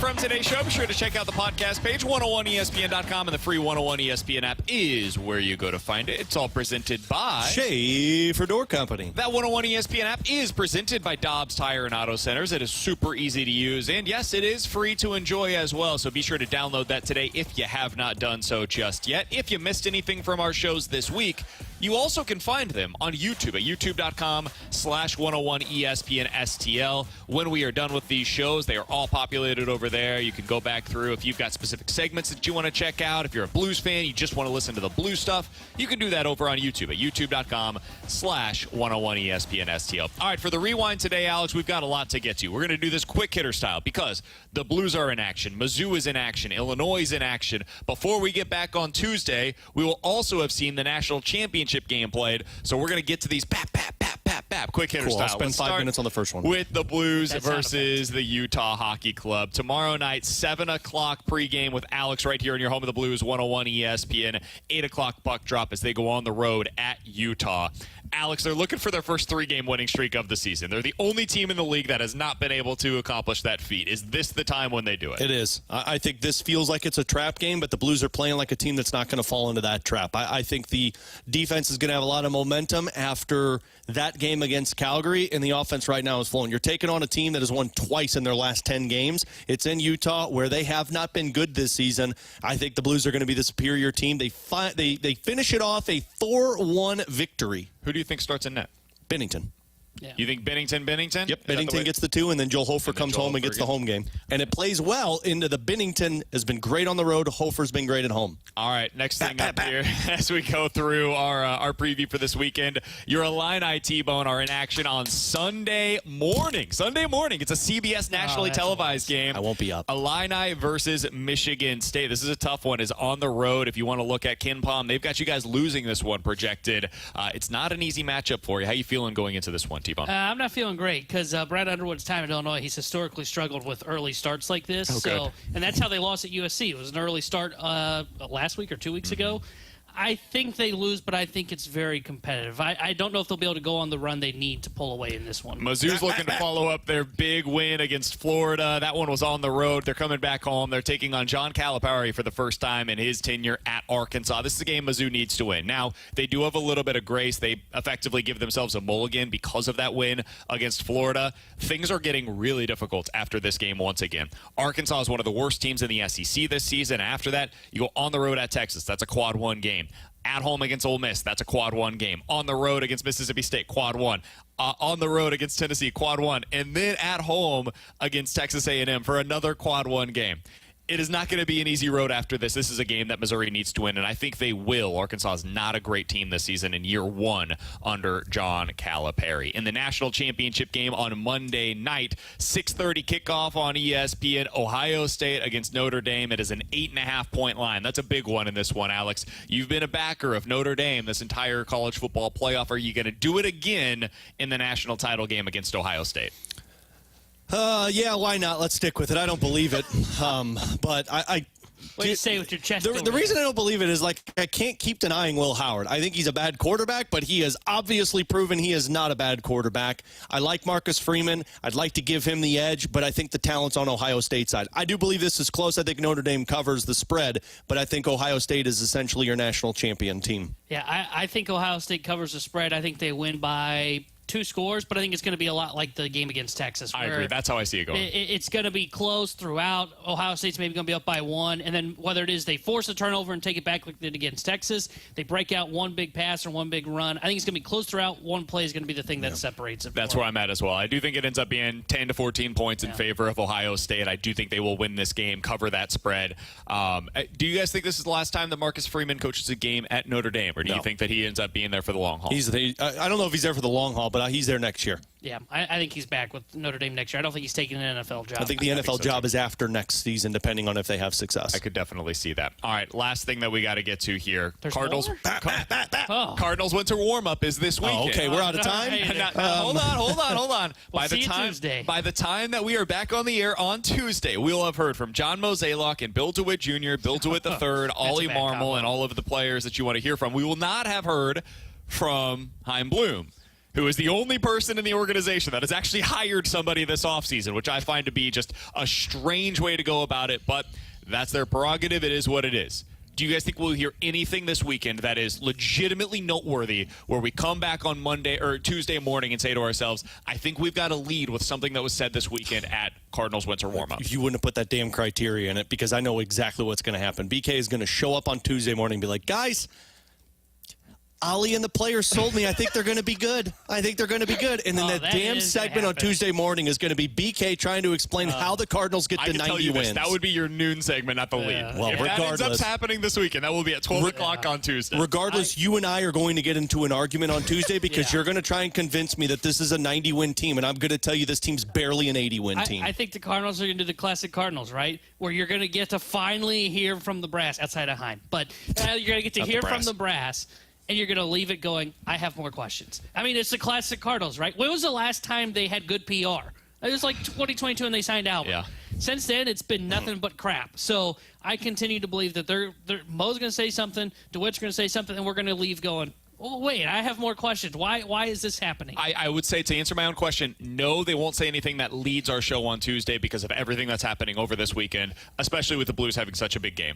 I do think they will say something that ends up being a big part of our show on Tuesday, and it's probably something that is said by one of the DeWitts. It probably has to do with the money. That's my prediction on what we'll hear over the weekend that is noteworthy. It's For Alex Ferrario over the booze. and Tanner Hendrickson, I'm Brandon Kiley. We will talk to you guys on Tuesday at 11 a.m. We'll have a best of show ready to go for you guys on Monday. We will also be out at the Cardinals winter warm-up to be sure to ask all of the questions that are necessary from the St. Louis Cardinals. So you guys enjoy your weekend, President's Day holiday, or MLK holiday on Monday. The Fast Lane, as you guys covered, from 2 to 6 coming up next here on 101 ESPN.